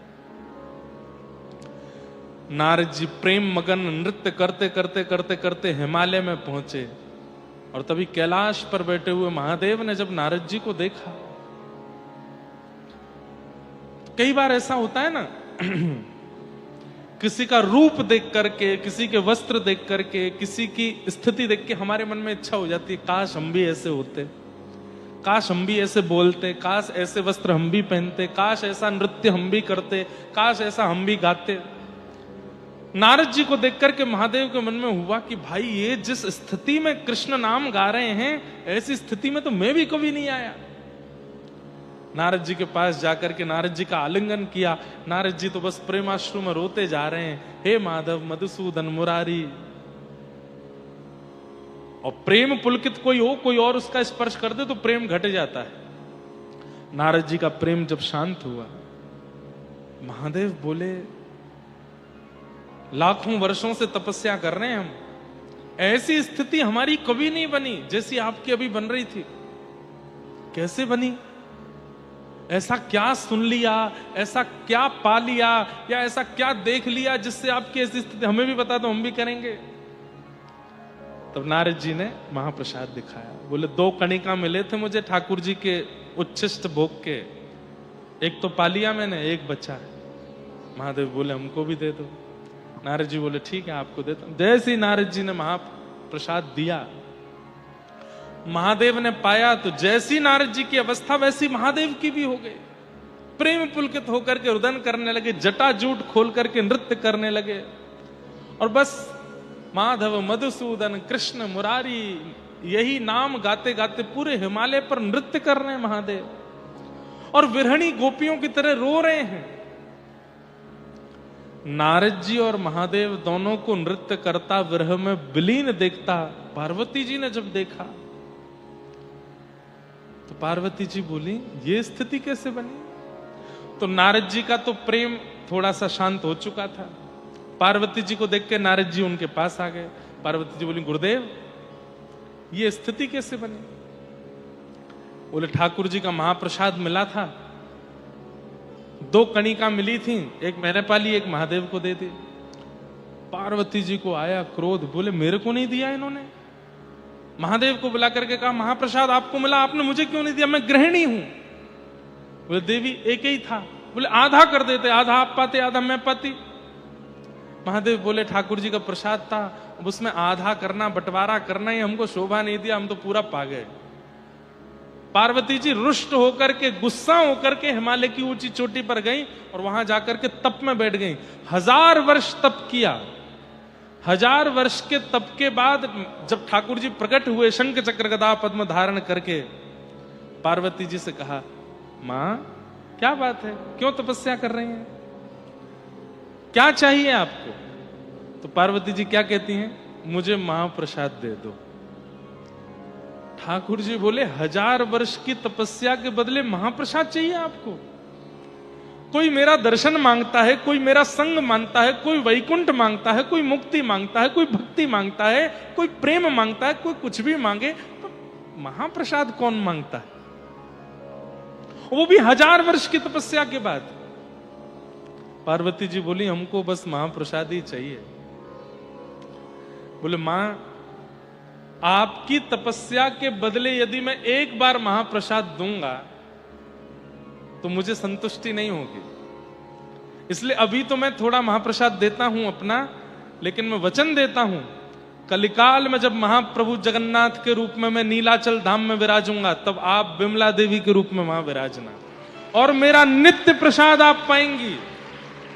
जब तक आपको प्रसाद नहीं पधराया जाएगा तब तक वो महाप्रसाद बनेगा ही नहीं। नित्य आपको प्रसाद मिलेगा। दूर खड़े नारद जी और शंकर जी बोले हम पे भी कर दो ने कृपा। बोले आपको भी इनके आगे हाथ पसारने पड़ेंगे तभी मिलेगा। तब से विमला देवी को नित्य महाप्रसाद का ठाकुर जी का भोग लगता है। ऐसे जगन्नाथपुरी के हमारे श्री जगन्नाथ प्रभु और उनका महाप्रसाद, आप सब तो यहाँ के निवासी हैं, सब जानते ही होंगे। हम तो बहुत ध्यान रखते हैं महाप्रसाद पाने में। ऊपर बैठ के नहीं पाना, नीचे बैठ के पाना है, किसी के साथ भी पा सकते हैं, एक कणिका भी छोड़नी नहीं है। और एक और नियम है, महाप्रसाद पाने के बाद हाथ नहीं धोने। आप कहोगे तो ऐसे घूमे, उसका भाव तो ऐसा है कि जब महाप्रसाद पालें उसके बाद में उस हस्तकमल को आप ऐसे ही रखो, थोड़ी देर में जब वो सूख जाएगा तो उसको ऐसे चूरा करके जो उसका थोड़ा बचे उसको भी पालो, और उसके बाद शेष जो है उसको पूरा ऐसे लगा लो अपने अंग पर, जब एक एक कणिका पूरे अंग पर लग जाए, एक भी कण ना बचे, तब हाथ धो सकते, नहीं तो हाथ भी नहीं धोने चाहिए। बड़े नियम है महाप्रसाद के। तो ये सब महाप्रसाद की कृपा, और इस महाप्रसाद की कृपा हम पर हर कथा में होती है। हर कथा में महाप्रसाद प्राप्त होता है। किन की कृपा से? भागवत जी की कृपा से। श्रीमद् भागवतम शास्त्रम कलौ कीरेण भाषितम। ऐसी भागवत जी। लेकिन ये भागवत की कथा सबको सुनने के लिए प्राप्त नहीं होती। जन्मांतरे भवेत् पुण्यम तदा भागवतम लभेत्। एतस्माद् परम किंचित मनः शुद्ध्यै न विद्यते जन्मांतरे भवेत् पुण्यम तदा भागवतम लभेत्। अब इसका अर्थ क्या है? यहां कह रहे हैं कि अनेक जन्मों के पुण्य जब इकट्ठे होते हैं तब कथा सुनने के लिए प्राप्त होती है। तो इसका मतलब क्या समझें कि आप सब लोग बहुत जन्मों के पुण्य करके बैठे हो तभी कथा मिली है ना। यहां पर हजारों लोग बैठे हैं, पर हजारों को कथा मिलेगी ये नहीं है। आप में से गिनती के 10, 15, 20, 100 लोग ही होंगे जो 7 दिन में इस कथा को ग्रहण कर पाएंगे। नहीं तो कोई फोन में व्यस्त हो गया, कोई सो गया कथा में आकर के, किसी का मन कहीं और लगा है, कोई कुछ काम में, किसी काम में, किसी भाव में। यहां आकर के सप्ताह कथा को ग्रहण वही कर पाएगा जिसके अनेक जन्मों के पुण्य होंगे। आप लोगों का कथा में मन लगे इसलिए यह बात नहीं कह रहा हूं मैं। आप कितना भी मन लगाने का प्रयास कर लो, फोन बंद करके बैठ जाओ, मेरुदंड सीधा करके बैठ जाओ, आंखें पलक खोल करके बैठ जाओ, कान खोल के बैठ जाओ, एकांत में बैठ जाओ, किसी से बात नहीं करेंगे, ऐसे बैठ जाओ, लेकिन यदि आपके ऊपर भागवत जी को कृपा नहीं करनी तो समझ में आएगी ही नहीं।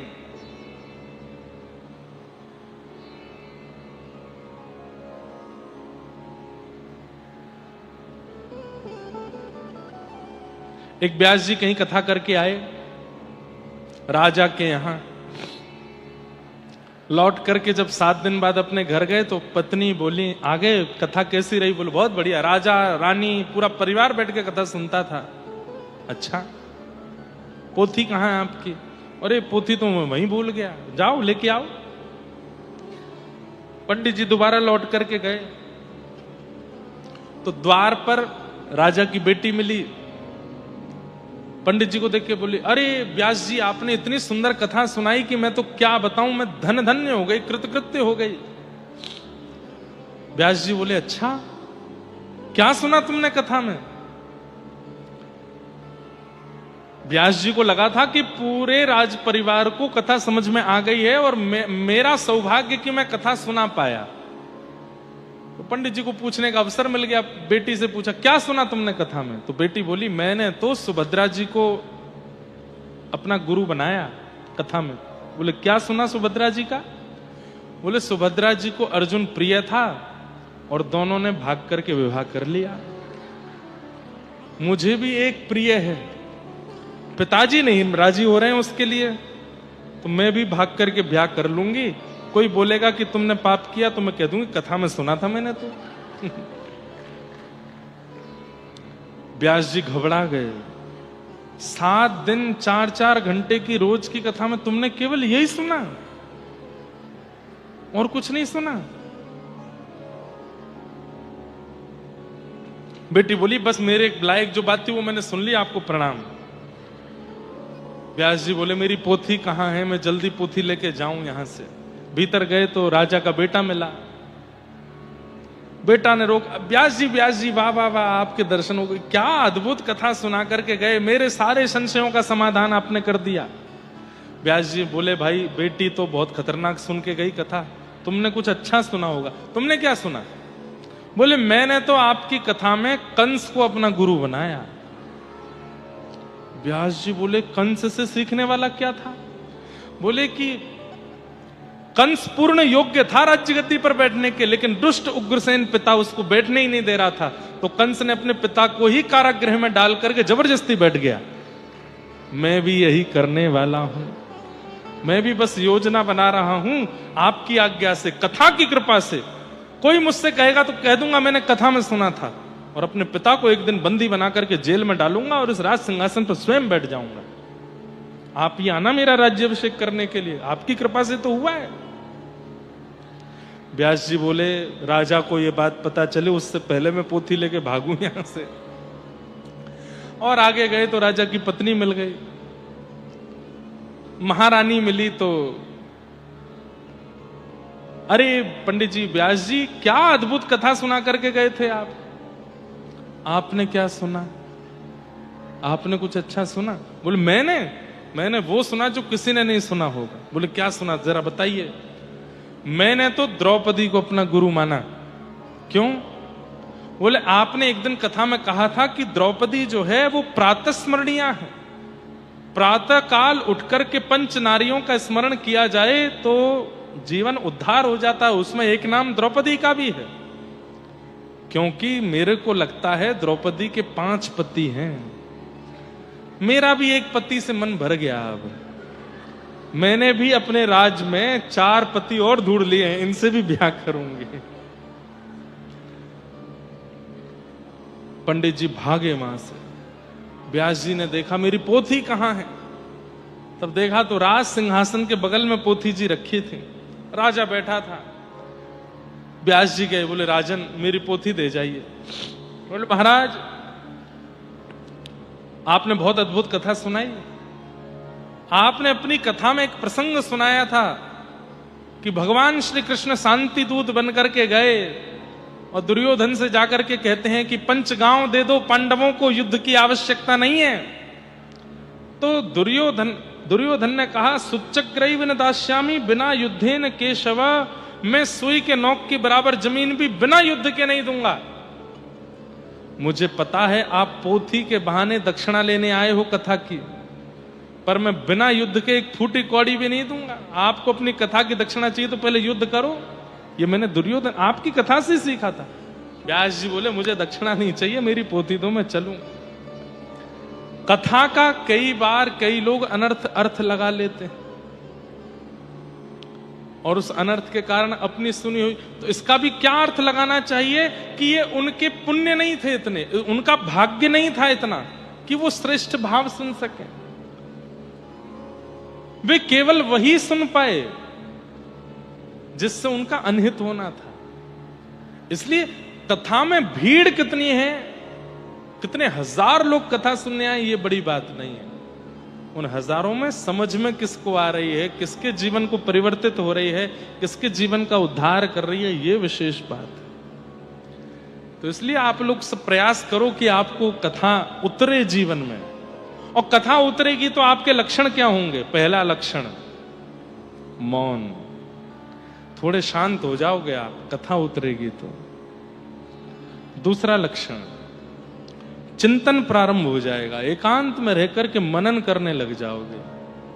तीसरा सृष्टि असत्य है, मिथ्या है, केवल नाथ ही परम सत्य हैं, यह स्पष्ट हो जाएगा मन में। चौथा मेरे जीवन के बहुत कम दिन बचे हैं, अब मुझे भगवत प्राप्ति का साधन करना है, इसकी चिंता प्रारंभ हो जाएगी। और पांचवा कृष्ण विरह में नेत्र सजल होने प्रारंभ हो जाएंगे। ये 5 लक्षण प्रकट होने लग जाएंगे यदि कथा आपके जीवन में आ गई तो। अब कोई जानबूझ करके करने लगे तो बात अलग है। कलयुगी जीव हैं, कहो तो शांति घूमने लग जाए, कहो तो आंखों पे कपूर लगा करके जगन्नाथपुरी की तरह घूमे कि आंसू निकल रहे हैं हमारी कथा के बाद। नहीं, प्रत्यक्ष यदि एतस्माद् परम किंचन मनः शुद्ध्यै न विद्यते जन्मांतरे भवेत् पुण्यम तदा भागवतम लभेत्। भागवत जी तभी प्राप्त होंगी जब अनेक जन्मों के पुण्य स्पष्ट होंगे। तो कथा में आ तो गए हैं, अब कथा समझ में भी आनी चाहिए, कथा जीवन में उतरनी भी चाहिए, कथा लगनी चाहिए आपके ऊपर, तब समझो कि भगवत कृपा है। भागवत जी में ऐसा क्या है तब भागवत जी का महात्म सुनाते हुए श्री सूत जी महाराज बताते हैं कि एक बार नारद जी महाराज बद्रिकाश्रम गए और वहां सनक सनंदन सनातन सनत कुमारों से उन्होंने पूरी पृथ्वी की बातें बताई। तभी उन्होंने कहा कि वृंदावन में मैंने एक युवती को देखा, उस युवा कन्या की गोद में 2 वृद्ध लेटे थे। वो युवती भक्ति महारानी थी और वे 2 वृद्ध बालक उसके पुत्र ज्ञान और वैराग्य। मां युवा है, बालक वृद्ध है। मां कौन है? भक्ति। और बालक कौन है? ज्ञान और वैराग्य। आज भी बंधुओं भक्ति युवा है पर ज्ञान वैराग्य शून्य है। जगन्नाथपुरी में लाखों लोगों की भीड़ जा रही है दर्शन करने के लिए, पर कई बार कई लोग ज्ञान शून्य और वैराग्य शून्य होते हैं। इस कारण से भक्ति प्रसन्न नहीं रहती, भक्ति की अप्रसन्नता बनी रहती है। अब नियम है कि जगन्नाथपुरी में एकादशी के दिन एकादशी करना अनिवार्य नहीं है, लेकिन एक बात बहुत ध्यान से सुनिएगा, श्री क्षेत्र जगन्नाथपुरी में एकादशी के दिन रोटी खाना मना है। श्रीपुरी जगन्नाथपुरी में एकादशी के दिन होटल में खाना मना है। यदि आप रोटी खाते हैं, होटल में खाते हैं या बाहर का कुछ बना हुआ पाते हैं तो आपको अपराध लगेगा। जगन्नाथपुरी श्री क्षेत्र में एकादशी के दिन केवल महाप्रसाद पा सकते हैं, क्योंकि वो प्रसाद है, उसमें अन्न नहीं है, उसको पाने की आज्ञा है। अब लोग बाग एकादशी के दिन भी वहां जाकर के पिज्जा बर्गर खावे, चाउमीन उड़ावे तो एकादशी का अपराध लगेगा। प्याज लहसुन खावे तो एकादशी का अपराध लगेगा। एकादशी के दिन केवल महाप्रसाद पा सकते हैं, महाप्रसाद पाने में दोष नहीं लगेगा। बाहर यदि आप कुछ पा रहे हो होटल में, रेस्टोरेंट में, तो दोष लगेगा एकादशी के दिन भी। अब ये ज्ञान होना चाहिए, लेकिन हम लोग केवल भाव में चले जाते हैं। एकादशी तो यहां उल्टी टंगी भैया, यहां तो एकादशी करनी नहीं, कुछ भी खाओ, थूक दबा के उड़ाओ, नहीं, महाप्रसाद पाओ। और कितना पाओ? बोले आकंठ पाओ, जितने में गला भर जाए उससे ज्यादा पाओ। एकादशी के दिन दुगना पाना चाहिए, पर महाप्रसाद। अब ये ज्ञान है, ऐसे सूक्ष्म ज्ञान, ऐसे सूक्ष्म वैराग्यवंत भाव हमारे जीवन में होने चाहिए, तभी भक्ति प्रसन्न रह सकती है। नहीं तो भक्ति होते हुए भी हम अप्रसन्न ही रहेंगे। अरे तिलक लगाने के बाद, कंठी पहनने के बाद, भगवान नाम गाने के बाद भी हम रो क्यों रहे हैं? संसार के विषाद में हम पीड़ित क्यों हो रहे हैं? क्योंकि हमारे चित्त में जो भक्ति है वो प्रसन्न नहीं है, अप्रसन्न है। और उसकी प्रसन्नता कैसे होगी? सूक्ष्म ज्ञान, सूक्ष्म वैराग्य हमारे चित्त में होना चाहिए।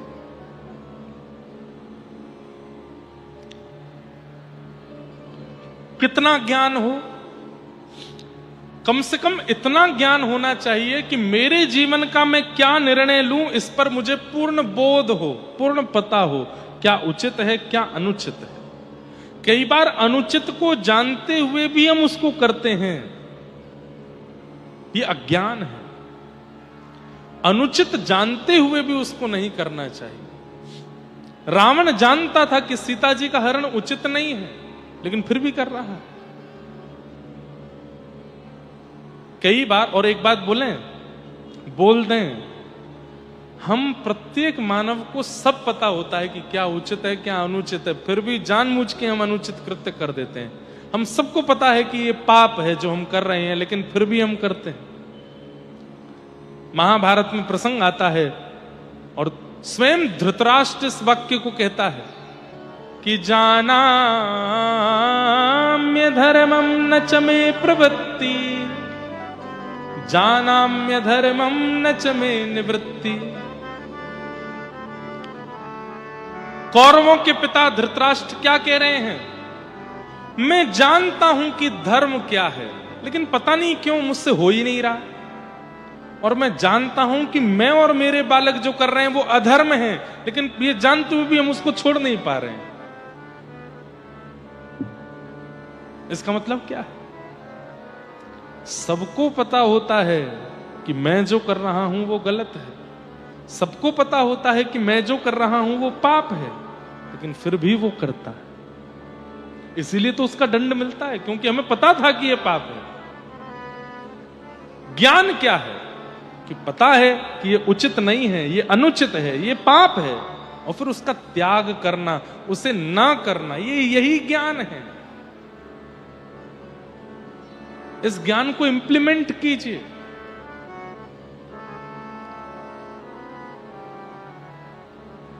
और वैराग्य क्या है?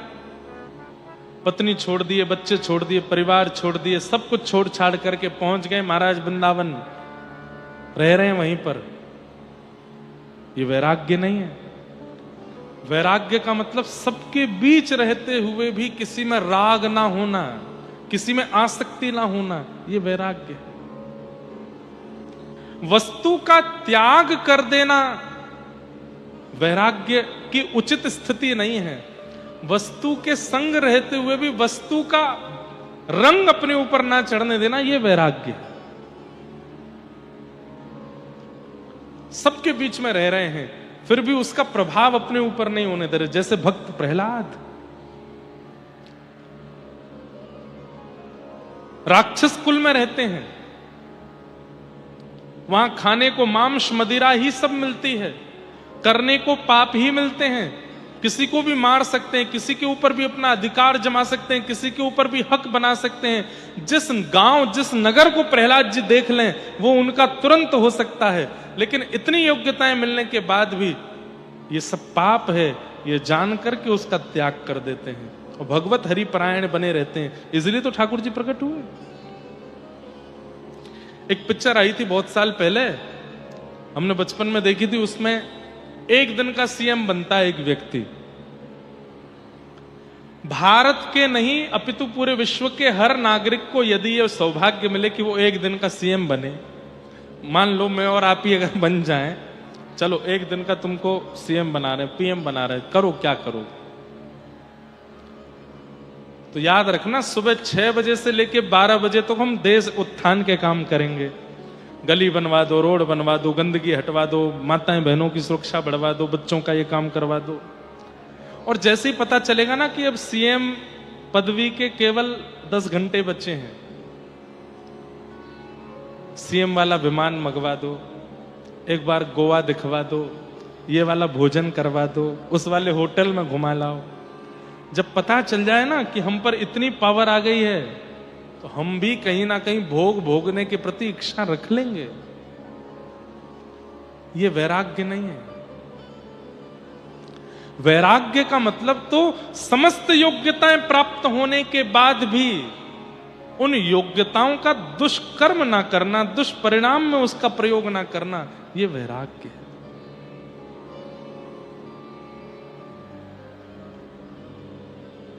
छप्पन भोग सामने रखा है, लेकिन जीव में पानी नहीं आ रहा है, मचल नहीं रहे हैं, यह वैराग्य है। असंख्य सुंदरी नारियां, असंख्य सुंदर पुरुष चारों तरफ से आपको घेर रहे हैं, लेकिन फिर भी आपका मन उनकी तरफ विचलित नहीं हो रहा है, यह वैराग्य है। चारों तरफ से धन की वर्षा आपके ऊपर हो रही है, लेकिन उसके बाद भी आपका मन विचलित नहीं हो रहा है, काम वासनाओं के प्रति नहीं भाग रहा है, यह वैराग्य है। राजा अम्बरीश,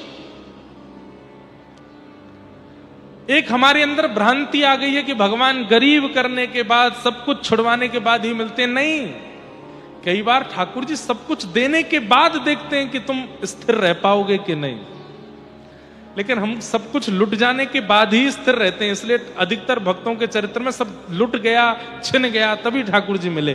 पर कई भक्त ऐसे भी हैं जिनके पास सब कुछ था, तब ठाकुर जी मिले। राजा अम्बरीश।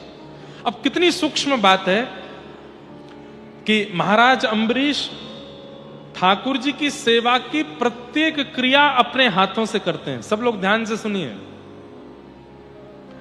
पोशाक स्वयं बनाते हैं, माला स्वयं बुनते हैं। महाराज अम्बरीश एक छत्र सम्राट हैं पृथ्वी के, वो जहां दृष्टि घुमा देते हैं, कई बार सूर्य को भी उसी दिशा में जाना पड़ता है। ऐसे महाराज अम्बरीश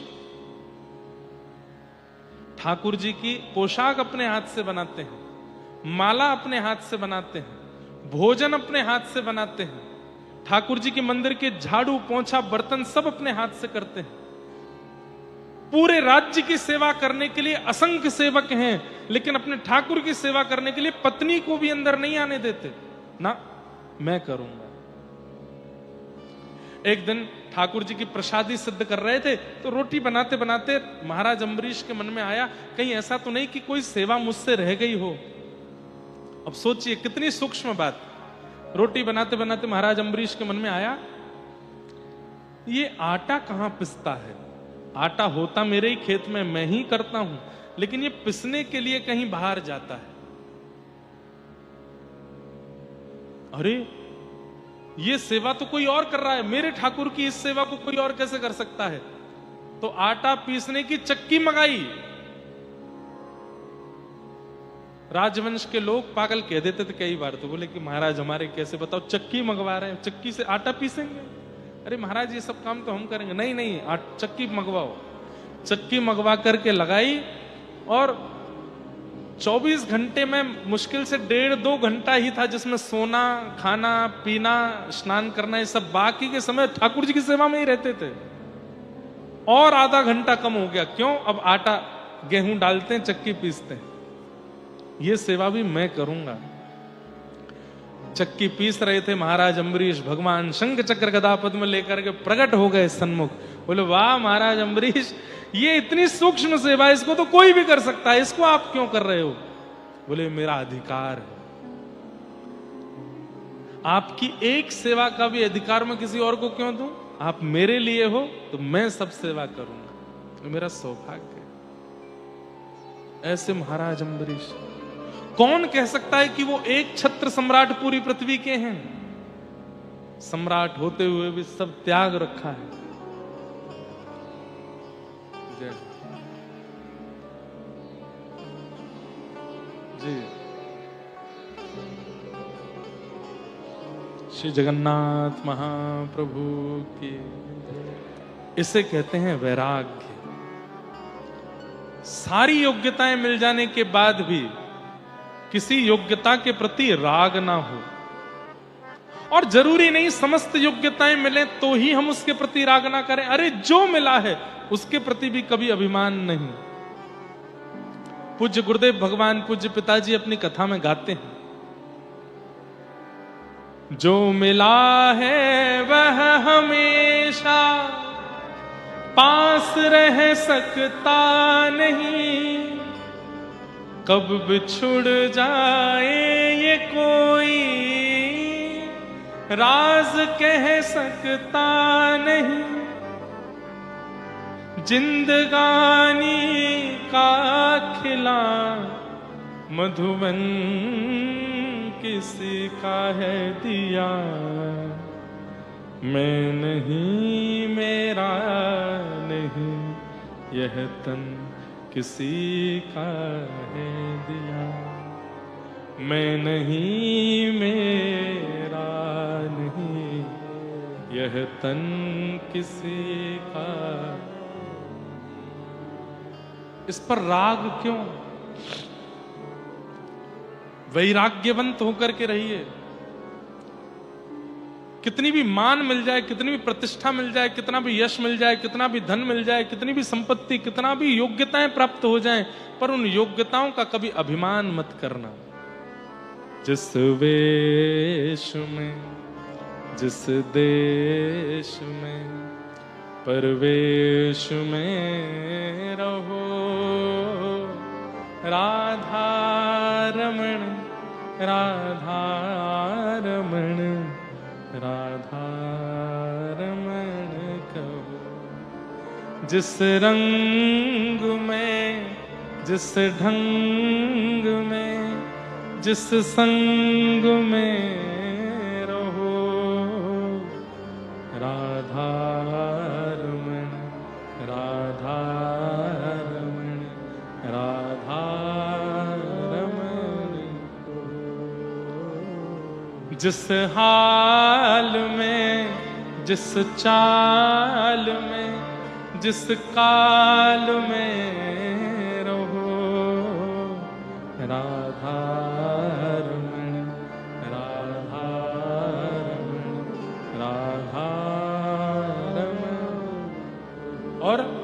जिस योग में जिस भोग में संयोग में रहो, राधा राधा राधा। वैराग्य की असली परिभाषा क्या कि हर परिस्थिति में आप नाथ का स्मरण नहीं छोड़ते तो आप ही वैरागी हो। लेकिन घर छोड़ दिया, परिवार छोड़ दिया, पत्नी छोड़ दी, बच्चे छोड़ दिए और सब त्याग करके बने महात्मा और जाके ठाकुर जी को ही भूल गए, तो क्या बात का वैराग्य? सबके बीच रहते हुए भी ठाकुर जी की स्मृति चित्त से ना जावे, वो वैराग्य। और ये भक्ति के दो पुत्र हैं, ज्ञान और वैराग्य। इनको जीवन में लाओ। आप डॉक्टर हो, इंजीनियर हो, कुछ भी हो, भगवत स्मृति कभी त्याग मत करो, सदा उनके स्मरण में रहो। भक्ति के पुत्र ज्ञान वैराग्य वृद्ध हो गए थे। इनकी युवावस्था के लिए नारद जी महाराज ने सनत कुमारों से आज्ञा ली। सनत कुमारों ने कहा एक ही उपाय है। बोले क्या? ज्ञान यज्ञ करो। बोले ज्ञान यज्ञ क्या है? भागवत की कथा। भागवत की कथा सुनने से ज्ञान और वैराग्य दोनों पुष्ट होते हैं। तब भागवत की कथा हुई, ज्ञान वैराग्य भक्ति महारानी के साथ पुष्ट हुए। इस प्रकार भागवत जी का प्रथम महात्म्य सुनाया गया। द्वितीय महात्म्य में गोकर्ण की कथा, जिसे गोकर्ण गीता भी कहते हैं। एक आत्मदेव नाम के ब्राह्मण थे, उनके कोई संतान नहीं थी। बंधुओं एक बात बोलें, ठाकुर जी जो देते हैं उसमें प्रसन्न रहना चाहिए। जो मिला है वो पर्याप्त है, उससे अधिक की कामना यदि आप कर रहे हो तो इसलिए समझ लीजिए कि ठाकुर जी आपको कष्ट कम देना चाहते हैं, आप और कष्ट चाहते हो कि आवे, इसलिए उससे ज्यादा याचना कर रहे हो। कईयों के पुत्र नहीं हैं, ठीक है, ठाकुर जी ने कृपा करके कहा है कि कोई बात नहीं। अब जगन्नाथपुरी की भी तो यही लीला है। इंद्रद्युम्न और गुंडीचा राजा रानी है, दोनों की सेवा से ठाकुर जी प्रसन्न होकर के महाप्रभु जगन्नाथ कहते हैं वरदान मांगो। पति पत्नी सामने बैठे हैं और महाप्रभु जगन्नाथ कहते हैं वरदान मांगो। तब गुंडीचा महारानी मन में स्मरण करते हुए कहती हैं हमारे संतान नहीं है, एक पुत्र हो जाए। और उसी समय इंद्रद्युम्न राजा अपने मन में सोच रहे हैं कि कहीं ऐसा ना हो कि मेरे वंश में आगे चल करके मान करके अभिमान करके कोई महाप्रभु जी की सेवा में विक्षेप करे, इसलिए मुझे संतान की कामना नहीं है। हे नाथ, मेरा वंश आगे ना बढ़े। महाप्रभु जी जोर से हंसने लगे। तो गुंडीचा महारानी बोली जय जय, हंस क्यों रहे हो? इंद्रद्युम्न राजा बोले प्रभु आप हंस क्यों रहे हैं? बोले क्योंकि आप दोनों ने अपने मन में विपरीत कामनाएं की हैं, ऐसी कामना की है जो मैं पूरी नहीं कर सकता। बोले कैसे? इंद्रद्युम्न राजा आपने क्या सोचा? बोले मैंने तो कहा कि मेरा वंश आगे ना बढ़े, क्योंकि मैं नहीं चाहता कि राजवंश में आगे चल के कोई बहुत अभिमानी हो जाए और आपकी सेवा ना करे। और महारानी गुंडीचा आपने क्या सोचा? बोले मैंने मांगा कि एक बालक हो जाए। तो इंद्रद्युम्न राजा देखने लगे, हे रानी तुम ठाकुर जी से संसार की वस्तु कैसे मांग सकती हो? बोले अब तो मांग लिया, आप क्या करें? महाप्रभु जगन्नाथ बोले अब ये दोनों की इच्छा पूरी कैसे हो? वंश भी ना बढ़े और बालक भी मिल जाए। तब महाप्रभु जगन्नाथ प्रसन्न होकर के कहते हैं इस वरदान को हम इस भाव से पूर्ण करेंगे कि साल भर तो हम परब्रह्म बन करके श्री मंदिर में बैठेंगे, लेकिन साल भर में एक बार रथ आरूढ़ होकर के हम गुंडीचा आएंगे और मैया के साथ अपने पुत्र धर्म का निर्वहन करेंगे। आपके पुत्र बन के, आपके लाला बन के आएंगे हम। मैया अब मैं ही आपका लाला हूं और आपसे मिलने के लिए मैं गुंडीचा आया करूंगा रथ में बैठ के। ठाकुर जी कुछ दें तो पर्याप्त है, कुछ ना दें तो बहुत ज्यादा पर्याप्त है। संतुष्टि मानिए। ये तो वही बाहर हो गया कि आपके सिर पर मैंने एक परात रख दी, उस परात में मैंने 1 ईंट रखी, 2 ईंट और रख दी, 4 ईंट और रख दी, 5 ईंट और रख दी, 10-15 ईंट रख दी। अब आप इतने भारी हो गए, अब उसके बाद आप याचना कर रहे हो कि महाराज जी 10-15 ईंट और रख दो। आपको क्या कहा जाएगा? मूर्ख है।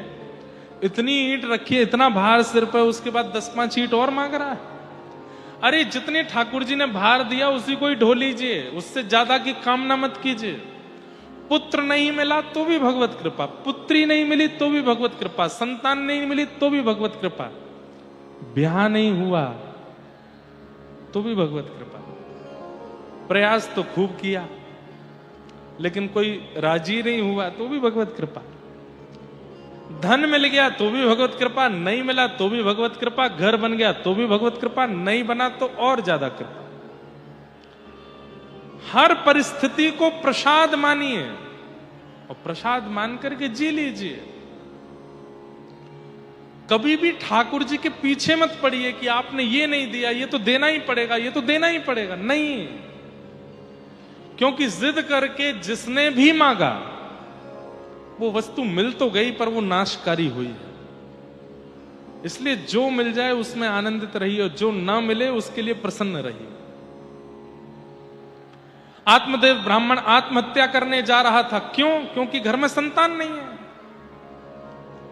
बिना संतान के जीवन व्यर्थ है। आत्महत्या करने की भावना से जब जा रहे थे तब एक महात्मा ने मिलकर के उनसे कहा कि तुम आत्महत्या मत करो, ये फल मैं देता हूं, अपनी पत्नी को खिला देना, तुम्हारे घर में एक पुत्र का जन्म होगा। पत्नी को लाकर के फल दे दिया। पत्नी उनकी धुंधुली, उसने भी फल नहीं खाया। उसने कहा फल खाने से बालक थोड़ी होते हैं, और यदि इस फल में इतनी सामर्थ्य है तो हमारी घर की गैया भी बांझ है, इनको खिला देती हूं, देखती हूं बालक होगा कि नहीं। गाय को फल खिलाया। कुछ महीनों बाद गाय के गर्भ से गोकर्ण महाराज का जन्म हुआ। श्री गोकर्ण महाराज की। जिनका शरीर मानवों जैसा है, कान गैया जैसे हैं, वो गोकर्ण जी महाराज, उनका जन्म हुआ। पत्नी अपने सहेली के बालक को गोद लेकर के घर आ गई, उसका नाम धुंधुकारी रखा। दोनों बालक धीरे धीरे बड़े हुए। गोकर्ण पंडित ज्ञानी, धुंधुकारी महादुष्ट हुआ। इतना दुष्ट कि जीवित अवस्था में घर को नरक बना दिया उस धुंधुकारी ने। पापाचार, दुराचार, मदिरा पान, वैश्यागमन सब करता था। और हद तो तब हुई जब माता पिता को मारने लगा, माता पिता पर हाथ उठाने लगा। एक दिन मां ने कुआं में कूद के प्राण त्याग दिए और आत्मदेव ब्राह्मण ने घर छोड़ दिया। बोले इससे अच्छा तो हम बिना संतान के थे। मतलब समझा दिया ठाकुर जी ने कि भाई तुम्हारे यहां संतान ना होने में ही तुम्हारी भलाई थी, और संतान आती देखो घर नरक बन गया, पत्नी ने आत्महत्या कर ली।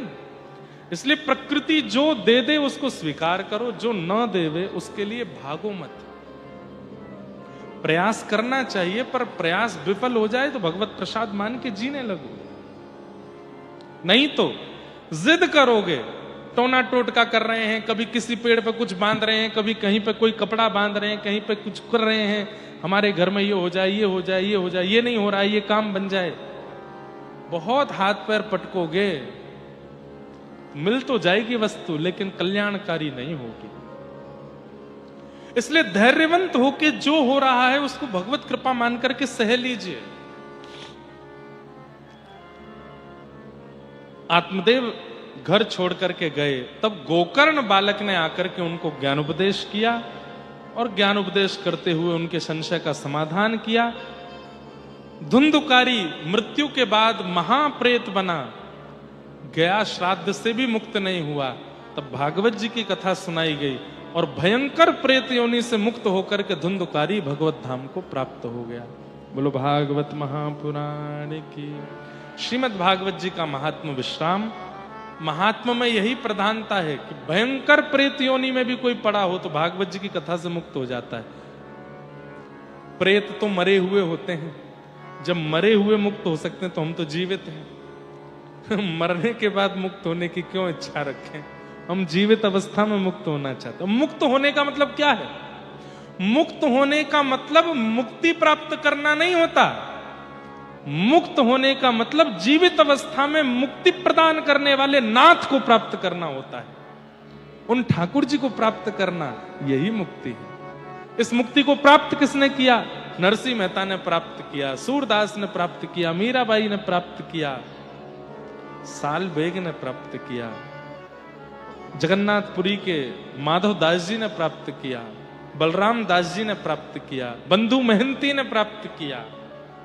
रघुनाथ दास जी ने प्राप्त किया, श्रीमन चैतन्य महाप्रभु ने प्राप्त किया, और हम उस मुक्ति से अभी वंचित हैं। उस मुक्ति को प्राप्त करना चाहते हैं कि जीवित अवस्था में हमको मुक्ति प्रदान करने वाले मुक्तिनाथ मिल जाएं। उसके लिए हम कथा सुन रहे हैं। असारे संसारे विषय विषसंगा कुलधिय क्षणार्धम क्षेमार्थम पिबत सुख गाथा तुलसुधा किमर्थम व्यर्थम भो ब्रजत कुपथे कुत्सित कथे परीक्षित साक्षियत श्रवणगत मुक्त्युक्ति कथने। इस प्रकार भागवत की मंगलमयी कथा से साक्षी हैं परीक्षित जी महाराज कि उन्हें भगवत प्राप्ति हुई, मुक्ति प्राप्त हुई।